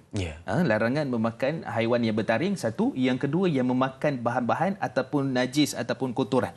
Termasuk juga kita sebutkan tadi adalah berkaitan dengan si buaya. Si buaya. Kan? Jadi buaya ni asasnya kalaulah terbukti daripada sudut sainsnya, maksudnya daripada sudut tajrubah, eksperimen yang dijalankan, cuma para ulama sebahagiannya antaranya dalam mazhab Imam Malik rahimahullah mengharuskan makan buaya tu. Kan makan buaya di sini maksudnya kalau kita ambil sebab tu kata Imam Suyuti rahimahullah, man ibtuliya fi syai' fayuqallid ala man huwa ajaza. Sesiapa yang mana menemui satu permasalahan yang tak dapat diselesaikan hanya dengan sesuatu benda, hukum itu yang boleh diselesaikan, maka dia boleh bertaklid pada pandangan ulama yang lain. Maksudnya di sini adalah dalam pandangan Imam Malik membenarkan untuk satu orang tu makan buaya. Dan kita ambil daripada sudut bawabit ataupun kaedah dalam mazhab Imam Syafi'i, benar itu atas sebab dasar darurat dan itu hanyalah satu-satu penyembuh. Yang kalau terbukti jelas daripada sudut sains dan juga daripada sudut perubatan dan pakarnya. Tapi kalaulah kita kata daripada sudut asasnya ada lagi benda lain yang lebih utama. Contohnya apa? Kita kata apa? Yang dia belangkas ke contohnya kan, ataupun ikan-ikan tertentu ke ataupun haiwan-haiwan tertentu, yang tu lebih diutamakan. Tapi kalau tak ada cara lain dan itu terbukti, kita ambil pandangan dalam Imam Malik tadi, dan itu juga pandangan dalam mazhab Imam Syafi'i membenarkan untuk bertaklid, mengambil pandangan di kalangan ulama yang lain bila mana ditimpa darurat, dan itu hanyalah satu-satu penyembuh dalam keadaan yang seperti itu. Wallahu a'lam. Saya bila sebut tadi tentang buaya kering, saya terbayang dia duduk atas penyidai kan, bagi kering daging macam ikan talang. Kan kita terbayang itu Ustaz tapi mungkin itu salah satu petua di sana bila mana ada penyakit asma, semput dan sebagainya. Betul. Itu mungkin salah satu cara untuk penyembuhan, perubatan di situ. Baik, kita ada soalan seterusnya di Facebook, tanyalah Ustaz TV3 dari sahabat kita Baizura Mazlan. Assalamualaikum Ustaz Da'i dan semua kru yang terlibat. Saya nak tanya tentang derma organ. Ada 3 soalan. Yang pertama, adakah dalil tentang, ada tak dalil tentang menderma organ? Dan hukumnya menderma organ dalam Islam, adakah ia digalakkan? Soalan kedua, adakah menderma organ boleh menyebabkan mayat terseksa dan mayat tidak cukup sifat apabila dikebumikan? Maknanya mayat yang mendermakan tu. Yang ketiga soalannya, kenapa menderma organ jarang dibincangkan dalam masyarakat kita? Mohon pencerahan Ustaz untuk 3 persoalan ini. Terima kasih. Terima kasih juga Puan Baizura Mazlan atas soalan yang ditanyakan. #Dia tahu, jangan keliru. Baik, untuk soalan pertama, silakan. Baik, bismillah wassalatu wassalamu ala Rasulillah. Pertama ditanyakan dalil berkenaan dengan derma organ. Kita kena faham antara isu dalam agama kita ni ada dipanggil thawabit dan mutaghayyirat. Thawabit ni maksudnya benda yang tetap, hukum tu memang dah ada daripada Quran dengan sunnah, memang tak dinafikan. Maksudnya sebiji-sebiji hukum tu ada. Hukum jual beli, hukum muamalat, hukum qisas, hudud dan perkara yang berkaitan. Maksudnya betul-betul jelas. Ada hukum yang mana tak jelas dan berdasarkan mutaghayyirat, maksudnya berdasarkan keperluan, berdasarkan daripada sudut pengamalan dan juga berhasil bila mana melakukan perkara itu. Saya bawa contoh mudah. Sebagai contoh, derma darah. Sebelum kita pergi pada derma organ ni kan. Derma darah, di zaman dahulu, 4 mazhab semua mengharamkan derma darah. 4 mazhab. Maksudnya mazhab Syafi'i, mazhab Maliki, mazhab Hanafi, mazhab Hanbali mengharamkan derma darah. Sebab apa? Kerana tidak ada satu alat, cara, kaedah untuk menyemak apa yang ada dalam kandungan darah. Kita hari ni dah boleh kategori dah A, B, O dan sebagainya. Ada orang boleh terima darah ni, ada orang tak boleh terima darah tu. Ni darah ni ada dia punya virus, ada dia punya dan sebagainya. Zaman dulu tak ada barang yang nak cek. Sebab tu di kalangan para ulama mengharamkan semua sekali di pandangan 4 mazhab. Tapi sekarang ia diharuskan atas dasar apa? Kerana daripada 1000 yang ditransfer darah tu, mungkin kalau ada berlaku pun 1-2 kes saja. Itu pun kes tersilap contohnya kan. Tapi pada asasnya maksudnya semua dengan perubatan sains boleh cek, boleh tengok, ada mesin, ada semua tu, maka para ulama mengharuskan pada zaman sekarang ni untuk menderma darah. Disebabkan apa? Ada keperluan. Dan kita kata Institut Darah Negara pun sekarang ni agak kurang darah. Saya pun galakkan bagus untuk derma darah dan sebagainya kan. Okey, so maksudnya ada perkara yang telah hukumnya tetap, ada perkara yang berubah. Jadi kita berbalik kepada derma organ tadi. Hukum asalnya tak boleh seperti mana Allah sebut dalam Quran, walaqad karramna bani Adam, kami telah muliakan bani Adam, seperti mana saya sebutkan tadi. Jadi bila kami memuliakan anak Adam, tubuh badannya, rambut dan semuanya tak boleh. Nah, dalam hadis yang diriwayatkan daripada Sayyidatina Aisyah radhiyallahu anha, hadis yang sahih riwayat Imam Ahmad, inna qassarat idham mait, sesungguhnya mematahkan tulang si mati. Dia seperti mana mematahkan tulang orang yang hidup. Dalam hadis yang sahih menunjukkan bahawa dalil-dalil itu agak kukuhlah, agak kuat menyatakan tidak dibenarkan. Apatah lagi kita nak tebuk, nak ambil organ dan sebagainya. Tapi kita kena ingat, Majlis Fatwa Kebangsaan, Majma' Fiqh Islami, Fiqh Sedunia mengharuskan dan memfatwakan, ini juga fatwa Lajnah Ad-Daimah di Arab Saudi, menyatakan bahawa ia diharuskan dengan keadaan beberapa isu. Pertama, memang dia itu dibenarkan oleh tuan punya. Maksudnya mungkin melalui wasiat ataupun apa dibenarkan. Maksud kalau kat doktor ada sign lah daripada individu itu, dan dia tak boleh diambil secara paksa. Walaupun ada fatwa menyatakan diharuskan, tapi di Malaysia belum ada fatwa bolehnya ambil secara paksa kemudian kita letak pada orang lain. Apatah lagi berkaitan dengan jual beli organ, itu memang diharamkan, tak dibenarkan. Tapi kalau atas dasar darurat, contoh mak saudara nak bagi kepada anak saudara, kebetulan anak saudara sakit pinggang, maka ia diharuskan oleh syarak melalui derma organ ni tadi. So walaupun tak ada dalil secara khusus, tapi para ulama fatwa, Majlis Fatwa Kebangsaan, Majma' Fiqh Islami dan sebagainya telah pun memberikan kita kata resolusi fatwa mengharuskan perkara itu dalam isu bab berkenaan dengan derma organ. Baik, soalan yang kesuh tadi berkenaan dengan adakah mayat tersiksa? Mayat tersiksa bila mana organnya telah diderma. Okey. Okey, so pertama sekali mayat tersiksa di sini maksudnya kalaulah dia daripada wasiat asal. So wasiat asal ni maksudnya memang sendiri nak, maka pada waktu dia yang redha, dia yang berserah diri, maka ia diharuskan oleh syarak dan dia tak termasuk dalam apa yang dipanggil sebagai mayat tersiksa tadi. So yang tersiksa tadi tu maksudnya antara sebabnya kerana dirampas. Dan maksudnya dia tanpa dia punya wasiat ataupun tanpa kebenaran, itu termasuk jugalah. Sebab kita tak nafikan ada hadis yang saya sebutkan tadi yang mana mematahkan tulang waktu mati tu kan. Sebab tu kita mandikan mayat tak boleh kita nak sentak kuat-kuat. So perlahan-lahan kita urut, tak boleh kata ini lambat sangat ni, patah. So bila patah tu kita menyakiti si mati.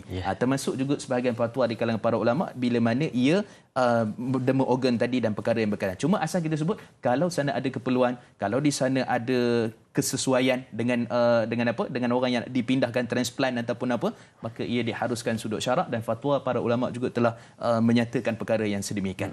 Kemudian juga kita kata pendedahan kepada masyarakat ia agak kurang. Ya, betul. Kan daripada sudut derma organ ni, dan kita kata asalnya bila mana satu orang meninggal dunia atas sebab kita tak nak mayat tu tersiksa lah. Sebab tu yang tak bagi tu kan. Tapi asalnya kita kata kalaulah dengan wasiat, dengan nama pun derma. Jadi pada waktu kalau digunakan pula untuk orang tu, maka mudah-mudahan dia dapat pahala pula lah daripada organ tubuh badan dia yang seperti mana disebutkan. Wallahualam. Wallahualam. Berkenaan dengan derma organ sebentar tadi, Ustaz dah kongsikan kepada kita berkenaan dengan dalilnya dan digalakkan atau tidak dan dibolehkan bila mana ada persetujuan, dan jangan dalam keadaan paksa, semuanya dalam keadaan baik-baik sahaja. Doakan yang terbaik. Baik, kita ada soalan seterusnya di Facebook juga dari Rahimah Saud. Assalamualaikum. Adakah Islam membenarkan seseorang pesakit atau keluarga mempercayai tentang bilangan hari untuk pesakit boleh hidup, sedangkan yang Maha Tahu hanya Allah Subhanahu Wa Taala sahaja? Jazakallah khairan katsira Ustaz. Terima kasih juga kepada Puan Rahimah Saud atas soalan yang ditanyakan berkenaan Ustaz dengan bilangan hari. Contoh, ada yang mengatakan dia ni boleh hidup 3 bulan je lagi ni. Tak pun dia ni 3 Jumaat je lagi ni kan. Mungkin ada macam tu kan. Bolehkah percaya atau tidak Ustaz? Silakan. Baik, bismillah wassalatu wassalamu ala Rasulillah. Pertama sekali yang tersebar berkenaan dengan 100 hari tanda-tanda kematian, pertama dia tidak sahih. Tidak sahih maksud di sini bukan ada sandaran dalil, bukan ada apa-apa, melainkan kita lihat kepada orang tu. So maksudnya begini, adakah di kalangan para sahabat dia tahu bila mana dia nak meninggal dunia? Adakah di kalangan sekian-sekian ni di kalangan tabi'in dan sebagainya dia tahu bila mana? Ada di kalangan sahabat berfirasat, maksudnya dia kata gini, ni rasanya tak lama dah ni. So rasanya tak lama dah tu sebenarnya betul, sebab ada setengah-setengah sahabat ni memang ada firasat. Saidina Umar sebagai contoh akan berlakunya kematian. Firasat Saidina Uthman bin Affan bila mana dipersiapkan dirinya ketika mana ada orang nak bunuh pemberontak pada waktu itu, dan akhirnya beliau meninggal dunia dalam keadaan dibunuh pada waktu itu, dan menunjukkan bahawa beliau ada firasat seakan-akan beliau ni akan pergi meninggal dunia dalam keadaan-keadaan yang sedemikian. Begitu juga firasat kepada orang-orang soleh, orang tertentu yang mana dalam keadaan tertentu dia rasa macam aku rasa ni tak lama dah kot ni. Dia sendiri rasa. So benda tu tak mustahil, benda tu boleh berlaku di kalangan setengah orang. Cuma tak boleh kita ambil orang tu mati sebab dia rasa nak pergi pasar, tu tanda dia nak mati kan. Orang ni pula buang tabiat, orang kata kan. Buang tabiat kan. Yang ni pun itu tanda nak. Itu tak boleh. Sebab tu ada kawan nenek saya. Kalau itu nak jadikan hujah lah. Satu hari dia tanam pisang. Pisang tu dia tanam terbalik. Pucuk dia ke bawah, patut pucuk kena ke atas lah kan. Dia tanam terbalik. Lepas tu sehari lepas tu kata mati. Takkan kita kata antara tanda-tanda 100 kematian ialah tanam pisang terbalik? Mustahil. Mustahil. Sebab tu kata yang ada berasa sejuk dekat sini, berasa ini, kita itu semua pertama tidak ada hadis yang sahih dalam bab tu. Yang kedua adalah dia perasaan orang lain. Mungkin cara saya meninggal lain, saya rasa lain. Mungkin cara orang lain-lain dan sebagainya. Maka menunjukkan itu keadaan sendiri-sendiri yang tahulah. Jadi tak boleh kita ambil orang tu sikit, ambil orang ni sikit, akhirnya kita himpunkan 100 hari menjelang kematian. Maka yang itu tidak dibenarkan dan tidak boleh kita mempercayai tentang perkara itu. Hanyalah kepada Allah Subhanahu Wa Taala kita berserah, dan Allah Maha mengetahui bilakah waktu, bilakah ajal. Sebab tu Allah sebut la yastakhiruna sa'ata wa la yastaqdimun, dan Allah Subhanahu Wa Taala tidak melewatkan walaupun sesaat, tidak mencepatkan walaupun sesaat bila sampai ajal kamu. So semua itu kembali dan menyerah kepada Allah Subhanahu Wa Taala. Wallahu a'lam. Allah lebih mengetahui atas segala sesuatu apa yang berlaku. Bila tiba masanya, tidak lambat sesaat, tidak cepat sesaat. Itulah waktunya. Baik, sidang penonton setia Tanyalah Ustaz, kita tamat di sini dahulu di TV3. Terima kasih TV3, dan kita sambung setengah jam untuk perbincangan kita di TV9. Teruskan menonton Tanyalah Ustaz, biar tahu, jangan keliru.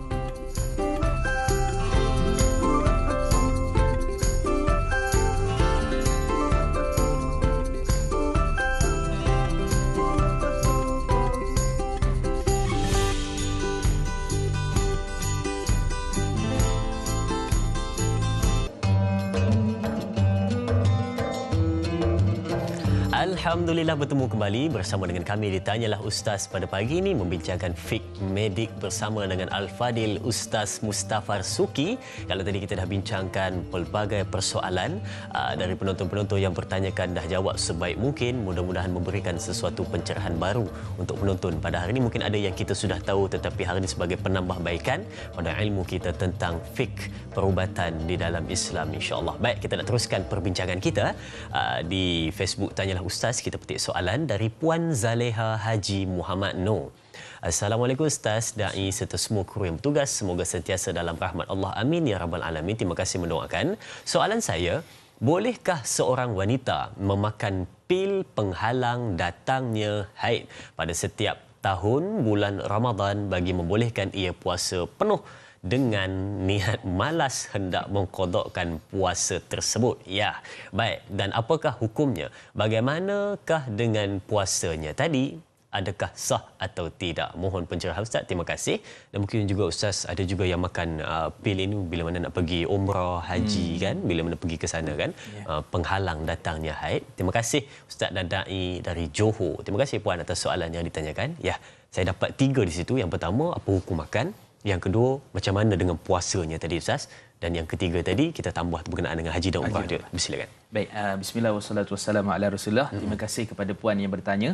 Pertama sekali, bila kita sebut tentang penahan haid, sama ada untuk umrah, untuk haji, untuk puasa dan sebagainya tadi, adakah dia dibenarkan oleh syarak? Baik, Al-Imam Al-Bahuti dalam kitab beliau Kishaful Qina, dalam pandangan fiqh mazhab Imam Ahmad, dan juga pandangan Imam Ibn Rushd menukilkan pandangan Imam Malik rahimahullah dalam kitab Mihnul Jalil dan sebagainya, menyatakan bahawa hukum asalnya adalah yang Imam Al-Bahuti kata harus.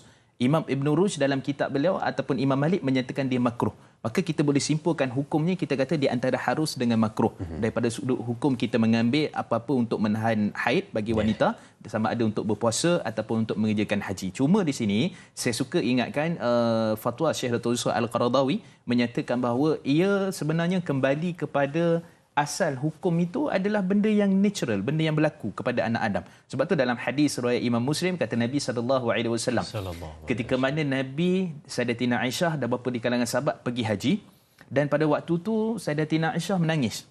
Menangis. Kemudian Nabi tahu dah menangis ini sebab haid lah. Sebab datang bulan haid tu, dan kemudian pada waktu tu Nabi SAW bagi tahu kepadanya, fa inna hadha amrun kataballahu lahu ala nisa'i atau ala banati Adam. Ini merupakan satu perkara yang Allah telah tulis ketetapan ini kepada anak-anak perempuan Bani Adam. Maksudnya kepada keturunan Nabi Adam AS bagi wanita. Jadi hukum kesimpulan ini kita sebut, pertama harus, dan yang kedua, kalaulah kita kata daripada sudut puasa tadi perlu ganti ataupun tidak, jawapannya tak perlu gantilah. Sebab tak ada apa-apa tanda yang sebab kita dah ambil pil tu ataupun pergi haji, pergi apa semua tu, umrah, maka kalau tak ada kesan-kesan menunjukkan bahawa datangnya haid itu, maka dia tak perlu untuk kita qadakkan. Cuma saya sebut ada beberapa keadaan. Pertama, mesti mendapat nasihat daripada doktor yang pakar. So jumpa doktor, keadaan badan sesuai ataupun tak contohnya dan seterusnya lah. Jadi pada waktu itu boleh mendapatkan nasihat doktor yang pakar. Yang kedua, daripada sudut asasnya, kita biarkan benda tu berlaku secara natural. Maksudnya tak perlu ambil pun tak apalah, sebab dia memang Allah telah aturkan. Maksudnya ganti tu pun dapat pahala, dan dalam keadaan dia meninggalkan waktu dia haram berpuasa tu pun pahala. Sebab ramai orang kadang-kadang dia ingat bila puasa pahala. Tak, dia tinggalkan puasa waktu larangan tak dibenarkan puasa, pahala besar untuk dia. Kalau dia puasa, berdosa dia dalam keadaan dalam haid ataupun datang bulan itu. So menunjukkan perkara ini natural, dan kalau nak ambil hukumnya harus seperti mana disebutkan fatwa di kalangan para ulama, tetapi dia tidak digalakkan. Biarlah berlaku secara natural, dan mudah-mudahan Allah tuliskan ganjaran pahala untuk wanita kerana dengan sebab kejadian yang Allah telah ceritakan kepada mereka berkenaan dengan bulan. Kalau tak, macam mana nak ada anak? Nanti bimbang juga, takut berlaku tak stabil dengan keadaan badan dan seterusnya, dan akhirnya menyebabkan penyakit dan lain-lain. Sebab tu saya sebut dapatkan nasihat pakar. Wallahualam. Baik, dibolehkan tetapi dapatkan nasihat dari doktor yang pakar supaya tidak ada apa-apa kesan yang tidak elok pada tubuh badan kita. Baik, kita ada soalan seterusnya di Facebook Tanyalah Ustaz dari Hani Ampang. Assalamualaikum. Bagaimana kaedah kuarantin membantu dalam perubatan Islam? Sesetengah orang memandang remeh kaedah kuarantin ini kerana menganggap ia menyusahkan. Adakah kaedah ini juga pernah dilakukan pada zaman pemerintahan Rasulullah SAW atau para sahabat? Wallahu a'lam. Terima kasih juga Puan Hani Ampang atas soalan yang ditanyakan berkenaan dengan kuarantin, Ustaz. Mungkin boleh dikaitkan juga dengan pantang. Kan, pantang jangan makan ni, ataukah itu juga satu kaedah perubatan? Ustaz, silakan. Baik, bismillah wassalatu wassalamu ala Rasulillah. Satu persoalan yang sangat baik. Terima kasih pada puan yang bertanya. Kita kena faham sudut asasnya, adakah kuarantin itu berlaku di zaman Nabi SAW? Jawapannya ya, berlaku di zaman Nabi dan berlaku di zaman Sayyidina Umar Khattab radhiyallahu anhu. Sebab tu dalam hadis yang sahih Nabi SAW menyatakan, iza sami'tum at-ta'un fil ard fala tadhhabu. Jika kamu dengar satu tempat terkena penyakit ta'un, jangan kamu pergi, kata Nabi SAW. Dan bila mana kamu mendengar ataupun kamu terkena penyakit ta'un tu, fala takhruju minha, jangan kamu keluar daripadanya. Para ulama menyimpulkan daripada hadis ini menunjukkan bahawa penyakit ta'un itu virus yang merebak di zaman Nabi SAW, menunjukkan benda itu pernah berlaku. Jadi pernah berlaku, dan juga zaman Sayyidina Umar Khattab radhiyallahu anhu, Sayyidina Umar tak pergi ke Syam. Syam di situ waktu tu ada di kalangan sahabat yang besar-besar meninggal kerana penyakit taun. Jadi kenapa tak pergi? Itu yang dipanggil sebagai kaedah kuarantin yang dibenarkan oleh syarak. So maksudnya saya suka ingatkan bagi sesiapa yang ada pesakit penyakit kan bukan pesakit pesakit doktor. So siapa yang ada penyakit dan kemudian pada waktu itu atas nasihat doktor dia ni tak boleh contohnya pergi jemaah ke masjid, tak boleh sekian-sekian kerana dibimbangi takut merebak. Kena patuh pada arahan itu. Uli amri. Maksudnya di sini menunjukkan bahawa petunjuk Nabi SAW bukan kuarantin sebab saya ada berlaku di taman bila mana beliau ni bawa kenderaan untuk mengantar pelajar sekolah kan. Jadi ada kadang-kadang ibu bapa ni risau sebab beliau ni ada pergi keluar dan dalam keadaan sekarang ni. Jadi semua pakat tu hantar sendiri anak dan tak gunakan perkhidmatan dia. Sehingga kan dia kata seolah-olah seperti penjahat. Sebab orang tak nak ni. Sebenarnya bukan penjahat. Kena faham betul-betul maksud di situ adalah suruhan ataupun perintah daripada syarak untuk kuarantin sebenarnya. So melalui doktor yang pakar yang dalam bidangnya menyatakan ini kena kuarantin, maka kita kena ikut secara jelas dan dia sebenarnya sebab tu dalam hadis Nabi sebut la darar wala dirar. Tidak boleh mudarat dan memudaratkan orang lain. So kuarantin adalah kaedah yang dibenarkan oleh syarak berlaku di zaman Nabi SAW. Dan suka juga saya selitkan isu berpantang tadi dan juga isu berkaitan dengan kaedah kuarantin kepada haiwan. Haiwan pun kena kuarantin. Contoh sebab tu dalam fiqh dalam mazhab Imam Syafi'i rahimahullah, contoh kalau ikan-ikan tertentu yang mana kita nak makan, jadi bila nak makan tu kita rasa ikan ni mungkin makan benda pelik-pelik lah. Memang kita kurang yakin lah. Jadi boleh dikuarantin. Maksudnya apa? Kalau ikan tu masih hidup, kita kuarantin kan, kita letak air apa semua, biarkan dalam 2-3 hari, lepas tu baru kita bunuh dia dan kemudian kita makan. Begitu juga kalau kambing, kalau lembu, kalau apa semua ni, so ada. Maksudnya kuarantin ni dalam fiqh, dalam perubatan ataupun dalam makanan memang ada daripada sudut asalnya dibenarkan oleh syarak dan memang ada dia punya kaedah-kaedah tertentu. Begitu juga dengan pantang tadi kan. So kalau doktor kata awak ataupun orang-orang yang pakar kata awak tak boleh makan contohnya sekian-sekian makanan. Jadi waktu tu kita patuhlah. Bukan maksud kita awak tak boleh makan kambing. Kambing kan sunnah. Memang kambing sunnah tapi tak sesuai untuk awak. Contoh, Nabi SAW suka minuman yang manis-manis.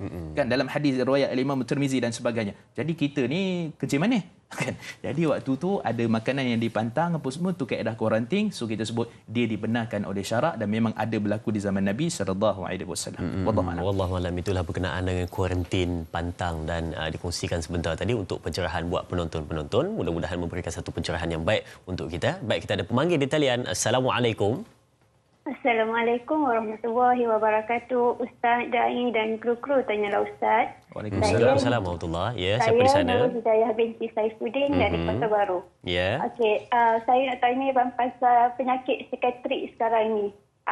Bagaimana Islam memandang penyakit psikiatri ini? Pasal ramai sekarang malu nak berubat dengan perubatan moden kerana mereka anggap penyakit psikiatri ini sebagai sakit mental, sakit gila. Okey, macam mana Islam menganggap penyakit psikiatri ini dan adakah sesuai untuk rawatan moden makan ubat penenang apa semua ni? Itu saja soalan saya. Sekian, terima kasih. Terima kasih puan atas soalan yang ditanyakan berkenaan dengan sakit psikiatrik Ustaz ya. Betul saya sebut ya. Berkenaan dengan mental dan sebagainya tadi. Mungkin ada di situ caranya mungkin Ustaz boleh kongsikan kepada kita daripada sudut sains ataupun kaedah Islam sendiri Ustaz. Silakan. Rohani dan jasmani. Bismillah wassalatu wassalamu ala Rasulillah. Pertama sekali sebenarnya di zaman Nabi SAW pernah ada satu orang wanita. Wanita ni dia sakit, dia pengsan, dia pitam, kemudian bila kalau dia tersedar dia jadi sawan. Dia jadi macam tak ketaluan. Dia jadi macam tak sedar sehingga kadang tersingkap aurat. Jadi pada waktu itu, ni dalam hadis sahih riwayat Imam Muslim dan sebagainya. Jadi pada waktu itu Nabi SAW didatangi oleh wanita ni. Maka beliau pun kata, wahai Rasulullah, doakan saya penyakit saya ni, kalau saya sekian-sekian, bila saya pengsan, saya akan sedar dan dalam keadaan demikian saya akan meronta-ronta dan akhirnya terbuka aurat dan sebagainya. Kemudian kata Nabi SAW, boleh aku doakan kepada kamu, tapi kalau kamu bersabar, bagi kamu syurga. Dalam keadaan demikian. Maka pada waktu itu sekian di kalangan para ulama bila mensyarahkan hadis ni mereka berbincang, ini sebenarnya kita kena berubat ke tidak, kan? Maksud penyakit-penyakit khusus seperti itu. Maka pada waktu wanita tu kata, kalau begitu tak apa, aku bersabar, mudah-mudahan syurga untuk aku. Menunjukkan wanita tu dalam keadaan apa-apa sekian pun dia minta pada doa Nabi supaya bersabar, bukan sembuhkan penyakit dia, tapi bersabar, sebab Nabi SAW kan mukjizat, jadi boleh menyembuhkan penyakit dan sebagainya. Itu atas kita kata daripada Allah Subhanahu Wa Taala, dengan izin Allah Subhanahu Wa Taala. Daripada hadis ini kita boleh simpulkan tentang isu yang kita tanyakan tadi. Maksudnya kalaulah isu mental, isu berkaitan dengan kemurungan ataupun apa-apa contohnya, jadi bolehkah kita nak berubat? Kita kata ya, kena berubat. Kita berubat.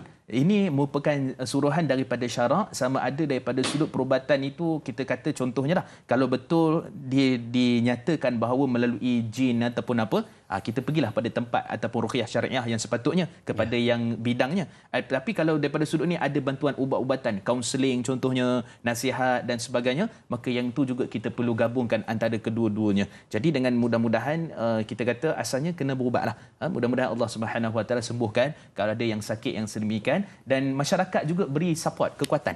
Jangan kita kata dia ni kan, pernah kena penyakit sawan kan. Jangan. So maksudnya kita bagi dia support, kita sokong dia, kita bantu dia, bagi dia kita kekuatan supaya mudah-mudahan Allah Subhanahu Wa Taala memberikan kita pahala dengan membantu dia, dan mudah-mudahan Allah menyembuhkan juga dia dalam keadaan sakit yang kita bukan minta sakit ni kan. Jadi mudah-mudahan Allah beri sembuhan insya-Allah. Mungkin dia dalam keadaan tertekan, kemurungan, dia perlukan motivasi daripada orang di sekelilingnya. Itulah cara terbaik, mungkin salah satu cara untuk menambah baikkan pemulihan kepada si dia. Baik, kita nak berehat seketika, jangan ke mana-mana. Kembali selepas ini dengan Tanyalah Ustaz, biar tahu jangan keliru.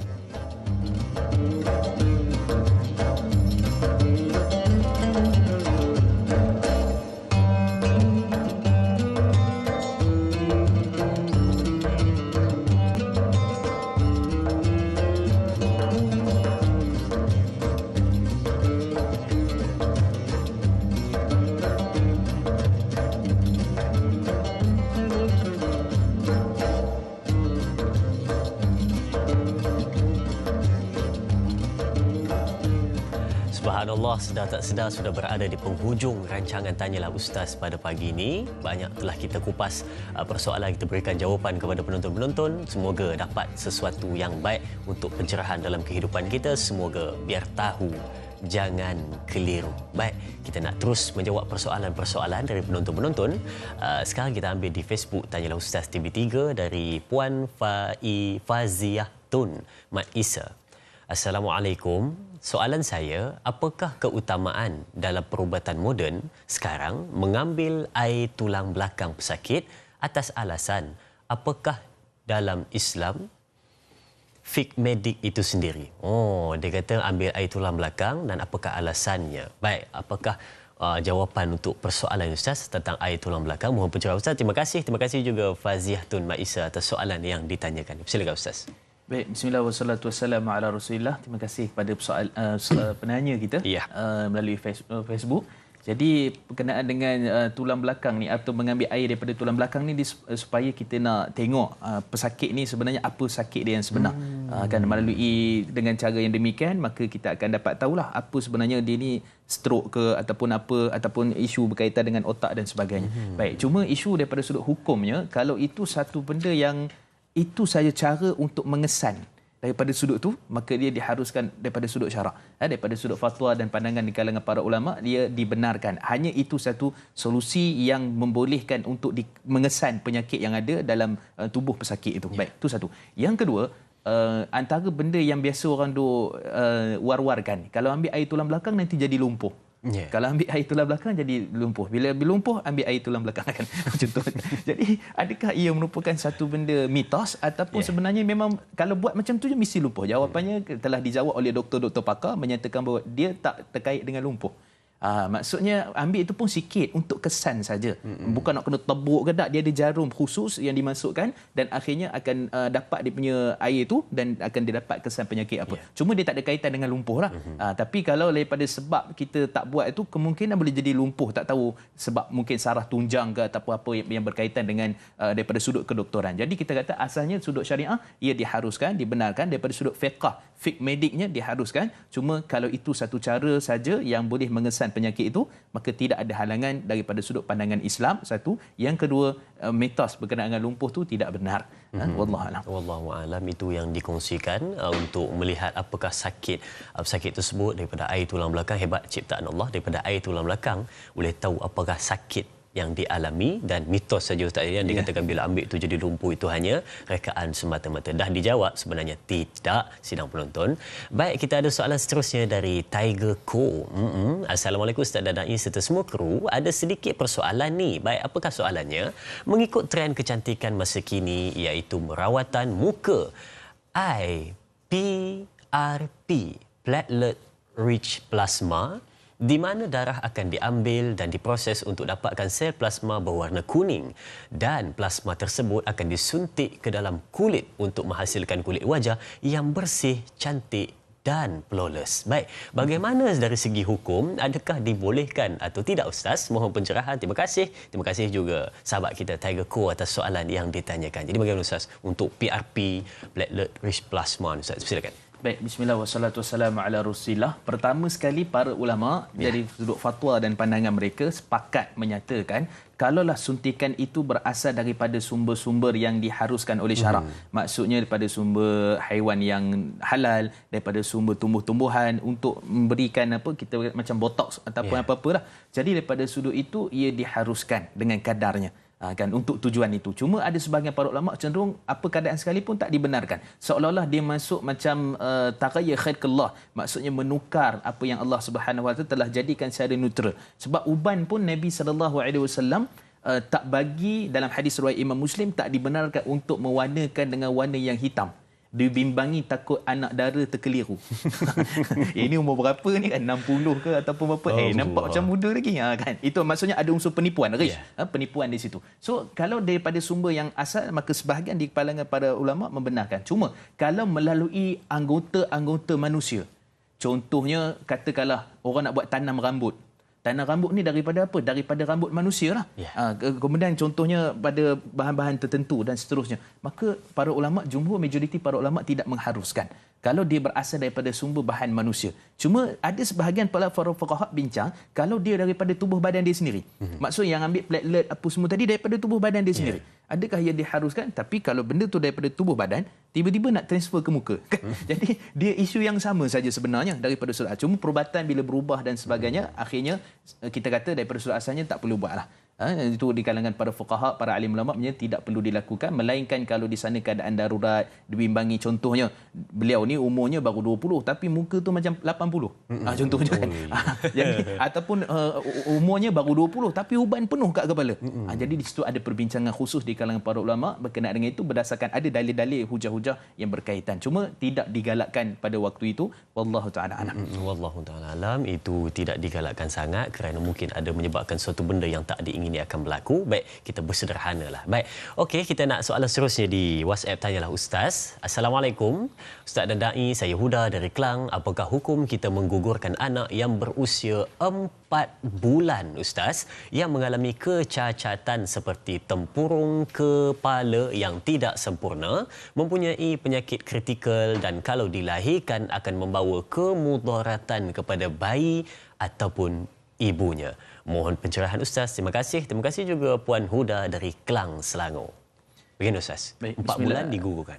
Bismillah wassalatu wassalamu ala Rasulillah. Pertama sekali dalam hadis sahih riwayat Imam Al-Bukhari, roh ini ditiupkan ketika mana berumur 4 bulan. Itu sebahagian di kalangan para alim ulama bila membahaskan tentang isu itu. Kemudian Majlis Fatwa Kebangsaan, mereka bersidang berbincang tentang isu dalam keadaan yang demikian. Okey, sekarang ni yang sepakat di kalangan para ulama, sama disebut oleh Imam Rafi'i, Imam Al-Ghazali dan juga imam-imam terkemuka di kalangan imam-imam mazhab, menyatakan bahawa sepakat di kalangan para ulama tidak dibenarkan untuk menggugurkan kandungan ketika mana kandungan itu berumur 4 bulan ke atas. 4 bulan ke atas. Mereka berbincang pula tentang isu, dan ini pandangan mazhab Syafi'i, itulah berkenaan dengan bila mana anak itu di bawah umur 4 bulan. Adakah ia dibenarkan? Maka sebahagian para fuqaha termasuk mazhab Syafi'i membenarkan dengan syarat, iaitulah anak itu ada, kita kata kalau lahir ni memang sakit, seperti mana tadi mungkin dalam keadaan tertentu. Dan ini juga saya suka sebutkan, kembalikan kepada pakarnya. So tengok pada doktor kata apa. So doktor kata memang tak boleh lahir ni sekian ni. Bukan saya kata kita kena taksub kepada doktor, tapi doktor tu ada kepakaran, sebab Allah sebut fasalu ahla dzikri in kuntum la ta'lamun. Kamu tanyalah pada orang yang pakarnya kalau kamu tidak mengetahui. Maka doktor kata ni kalau lahir memang cacat, ada virus, ada sakit, kemudian juga dalam masa yang sama akan terdedah kepada berbagai penyakit, maka dengan demikian umur kandungan bawah 4 bulan ni diharuskan untuk digugurkan. Itu pandangan mazhab Syafi'i dan juga pandangan Majlis Fatwa Kebangsaan atas dasar anak itu sendiri. Bukan sebab saja-saja atas dasar anak itu sendiri ada implikasi bila mana dia dilahirkan. Wallahu a'lam. Wallahu a'lam, mungkin ada kesan terhadap bayi itu sendiri ataupun kepada ibunya, mungkin ada kesan-kesan mudarat di situ. Jadi maka tadi dibolehkan Ustaz di bawah 4 bulan. Kalau sudah lebih tak boleh. Maka tak boleh. Itu dia punya kuncinya di situ, lepas dan juga sebelum. Baik, dari Umi Syuhada bertanya kepada kita di Facebook, tanyalah Ustaz, bertanya, Assalamualaikum, apakah hukum pembedahan postmortem bagi jenazah Muslim untuk memenuhi tuntutan daripada insurans hayat yang diambil oleh si mati? Adakah ia akan menyeksa mayat itu sendiri? Terima kasih. Terima kasih juga Umi Syuhada atas soalan yang ditanyakan. Ini pula postmortem Ustaz. Sebab insurans kata kena buat postmortem ni, nak tengok apa sebab, kita nak bagi berapa jumlah, kena buat, dia kata. Jadi boleh atau tidak, menyeksa atau tidak Ustaz? Baik, bismillah wassalatu wassalamu ala Rasulullah. Saya jawab bidang saya dulu. Dengan insurans hayat tu, kalau insurans diharamkan. Maksudnya ambil insurans itu sendiri diharamkan. Itu Majlis Fatwa Kebangsaan 1979, 2008, 2009, 2011. So clear, fatwa menyatakan haram mengambil insurans. Tapi kalau yang diambil itu adalah takaful. So takaful kata sekian-sekian. Sebenarnya dalam mana-mana syarikat takaful, ada 15 di Malaysia, kalau dia berkaitan dengan untuk klaim semata-mata, berkaitan dengan si mati, dia tak diperlukan untuk postmortem. Tak perlukan pada pembedahan. Maksudnya cukup sekadar dokumen menyatakan kematian, apa sebab kes aksiden dan seterusnya, permit apa-apa perkebumian seterusnya. Maksudnya ada dokumen lengkap lah. Yang tu sudah cukup untuk disubmit kepada syarikat takaful. Tak perlu kepada postmortem sebenarnya. Tapi kalaulah dikatakan ada satu keperluan untuk menyatakan kematian sebenar, atau dalam bab yang kita kata apa, nak tahu dia ni mati sebab apa sebenarnya. Adakah sebab sakit jantung, adakah sebab terkejut kan, ataupun sebab apa-apalah yang berkaitan dengan mengundang kepada kematiannya. Jadi yang tu kalau di sana perlu kepada postmortem, maka Majlis Fatwa Kebangsaan ataupun Majlis Fatwa di kalangan para ulama menyatakan ia diharuskan untuk postmortem itu dengan kadar keperluannya. Maksudnya dia taklah sampai menyakiti si mati apa semua, sebab dia memang satu keperluan. Kalau tak, kita tak boleh buka kes. So mahkamah tak boleh nak buka kes, dan kemudian apa sebab isu tak tahu siapa yang bunuh, siapa yang sekian-sekian mati sebab apa. So dengan sebab itu kita akan berhak pula untuk dikemukakan orang yang bersalah, ataupun kita kata dihadapkan ke mahkamah bagi orang yang bersalah. Kalau tak, didiam macam tu kes tu. So tidak adil daripada sudut syarak, kerana syarak membenarkan untuk ada hukuman, untuk ada sekian-sekian bila mana berlakunya kesilapan, membunuh ke ataupun sebagainya disebabkan perlakuan oleh seseorang. So postmortem kalau dalam bab berkenaan dengan untuk tahu kematian itu, dia diharuskan. Tapi kalau dalam bab isu berkaitan dengan nak claim takaful tadi, maka kebanyakan syarikat takaful tidak memerlukan kepada postmortem itu sendiri, hanya sekadar cukup submit dokumen-dokumen dan yang berkaitan. Wallahu a'lam. Wallahu a'lam. Jadi kalau untuk insurans tadi yang dikatakan tadi untuk takaful, insurans tadi tidak boleh saya haram, sebab tak perlu itu pun. Tapi kalau untuk mengetahui apakah sebab kematian ataupun bila mana dikatakan untuk mengetahui mungkin adakah sebab dibunuh atau sebagainya, itu maka dibolehkan, diharuskan. Baik, itulah jawapan untuk persoalan yang dinyatakan sebentar tadi oleh sahabat kita Umi Syuhada. Baik Ustaz, mungkin nak ditanyakan juga berkenaan dengan perubatan daripada moden dan juga perubatan Islam. Mungkin Ustaz ada benda nak dikongsikan ataupun komen, adakah ianya selari ataupun boleh kita satukan ataupun dia berbeza sains dan juga Islam? Silakan. Baik, secara asalnya kita sebut sains, perubatan moden dan juga perubatan daripada sudut ruqyah syariah, dia mesti disinergikan, digabungkan antara keduanya. Tapi saya suka kita nak sebut dalam konteks semasa sekarang, iaitu berkenaan dengan coronavirus sekarang ni. So saya suka ingatkan kepada masyarakat sentiasa update apa yang berlaku contohnya pada page Kementerian Kesihatan Malaysia dan sebagainya, sudut perubatan, sentiasa update apa yang kita kena buat, dan juga fatwa juga sentiasa update. Maksudnya ada di Malaysia ni sebagai contoh, fatwa Mufti Wilayah akan keluarkan fatwa pada bab-bab tertentu dan kita kena update. Contoh isu berkaitan dengan solat Jumaat, isu berkaitan dengan topeng muka tadi, isu berkaitan dengan bersalam. Bersalam tu pun satu isu tu. Ada dibincangan di kalangan para fuqaha, adakah boleh? Kalau boleh, maksudnya kita ada hand sanitizer lah untuk kita ni kan, untuk apa? Untuk kita bersihkan. Tapi asalnya kita elakkan dulu bersalam buat seketika ni. Memang betul sunnah Nabi SAW itu bila bersalam akan gugurnya dosa dan sebagainya. Tapi dalam keadaan sekarang dia agak lebih baik untuk dielakkan. Begitu lagi berpelukan dan sebagainya kan. Kemudian elakkan pada tempat-tempat tertentu, dan juga kita jangan lupa juga daripada sudut sentiasa mengikut apa perkembangan semasa, daripada sudut update-nya, apa yang kita perlu buat, apa yang kita perlu lakukan, dan juga jangan lupa juga kepada fatwa. So lihat kepada fatwa, mungkin berkaitan dengan kehidupan kita, mungkin ada kawan yang terkena dan sebagainya, maka apa tindakan kita yang seterusnya. Jadi sebenarnya itu kedua-dualah, perubatan Islam dan juga perubatan sains moden, bergabungkan kedua, akhirnya insya-Allah dan mudah-mudahan memberikan penyelesaian, memberikan kepada kita faedah daripada sudut hukum-hukum yang berkaitan dengan perkara itu. Wallahu a'lam. Setiap mereka yang datangnya sakit mesti inginkan satu kesembuhan yang segera dan cepat supaya dapat menjalani kehidupan seperti biasa, khususnya untuk beribadat kepada Allah Subhanahu wa taala. Tetapi hukum dan boleh ataupun tidak itu perlu diutamakan supaya tidak ada tersilap langkah dalam ilmu perubatan kita. Baik, sudah menonton, kita pun sudah sampai di penghujung-hujung. Kalau tadi mungkin kita boleh jadikan sebagai kesimpulan untuk kita pada hari ini, nota penting untuk sidang penonton, dan kita nak tutup dengan doa pada hari ini. Ustaz, dipersilakan. A'udzubillahi minasyaitonirrajim. Bismillahirrahmanirrahim. Alhamdulillahirabbil alamin wassalatu wassalamu ala asyrafil anbiya'i wal mursalin wa ala alihi wa sahbihi ajmain. Allahumma inna nas'aluka ilman nafi'a wa rizqan thayyiban wa amalan mutaqabbala. Ya Allah ya Rahman ya Rahim, kurniakanlah kami keberkatan dunia dan akhirat, dan jauhilah kami, khususnya lindungilah kami Malaysia dan amnya seluruh negara umat Islam daripada penyakit yang berjangkit, khususnya coronavirus. Ya Allah ya Rahman ya Rahim. Amin. Rabbana atina fid dunya hasanah wa fil akhirati hasanah wa qina adzabannar. Wa sallallahu ala sayidina Muhammad wa ala alihi washabihi wa barak wasallam. Walhamdulillahirabbil alamin.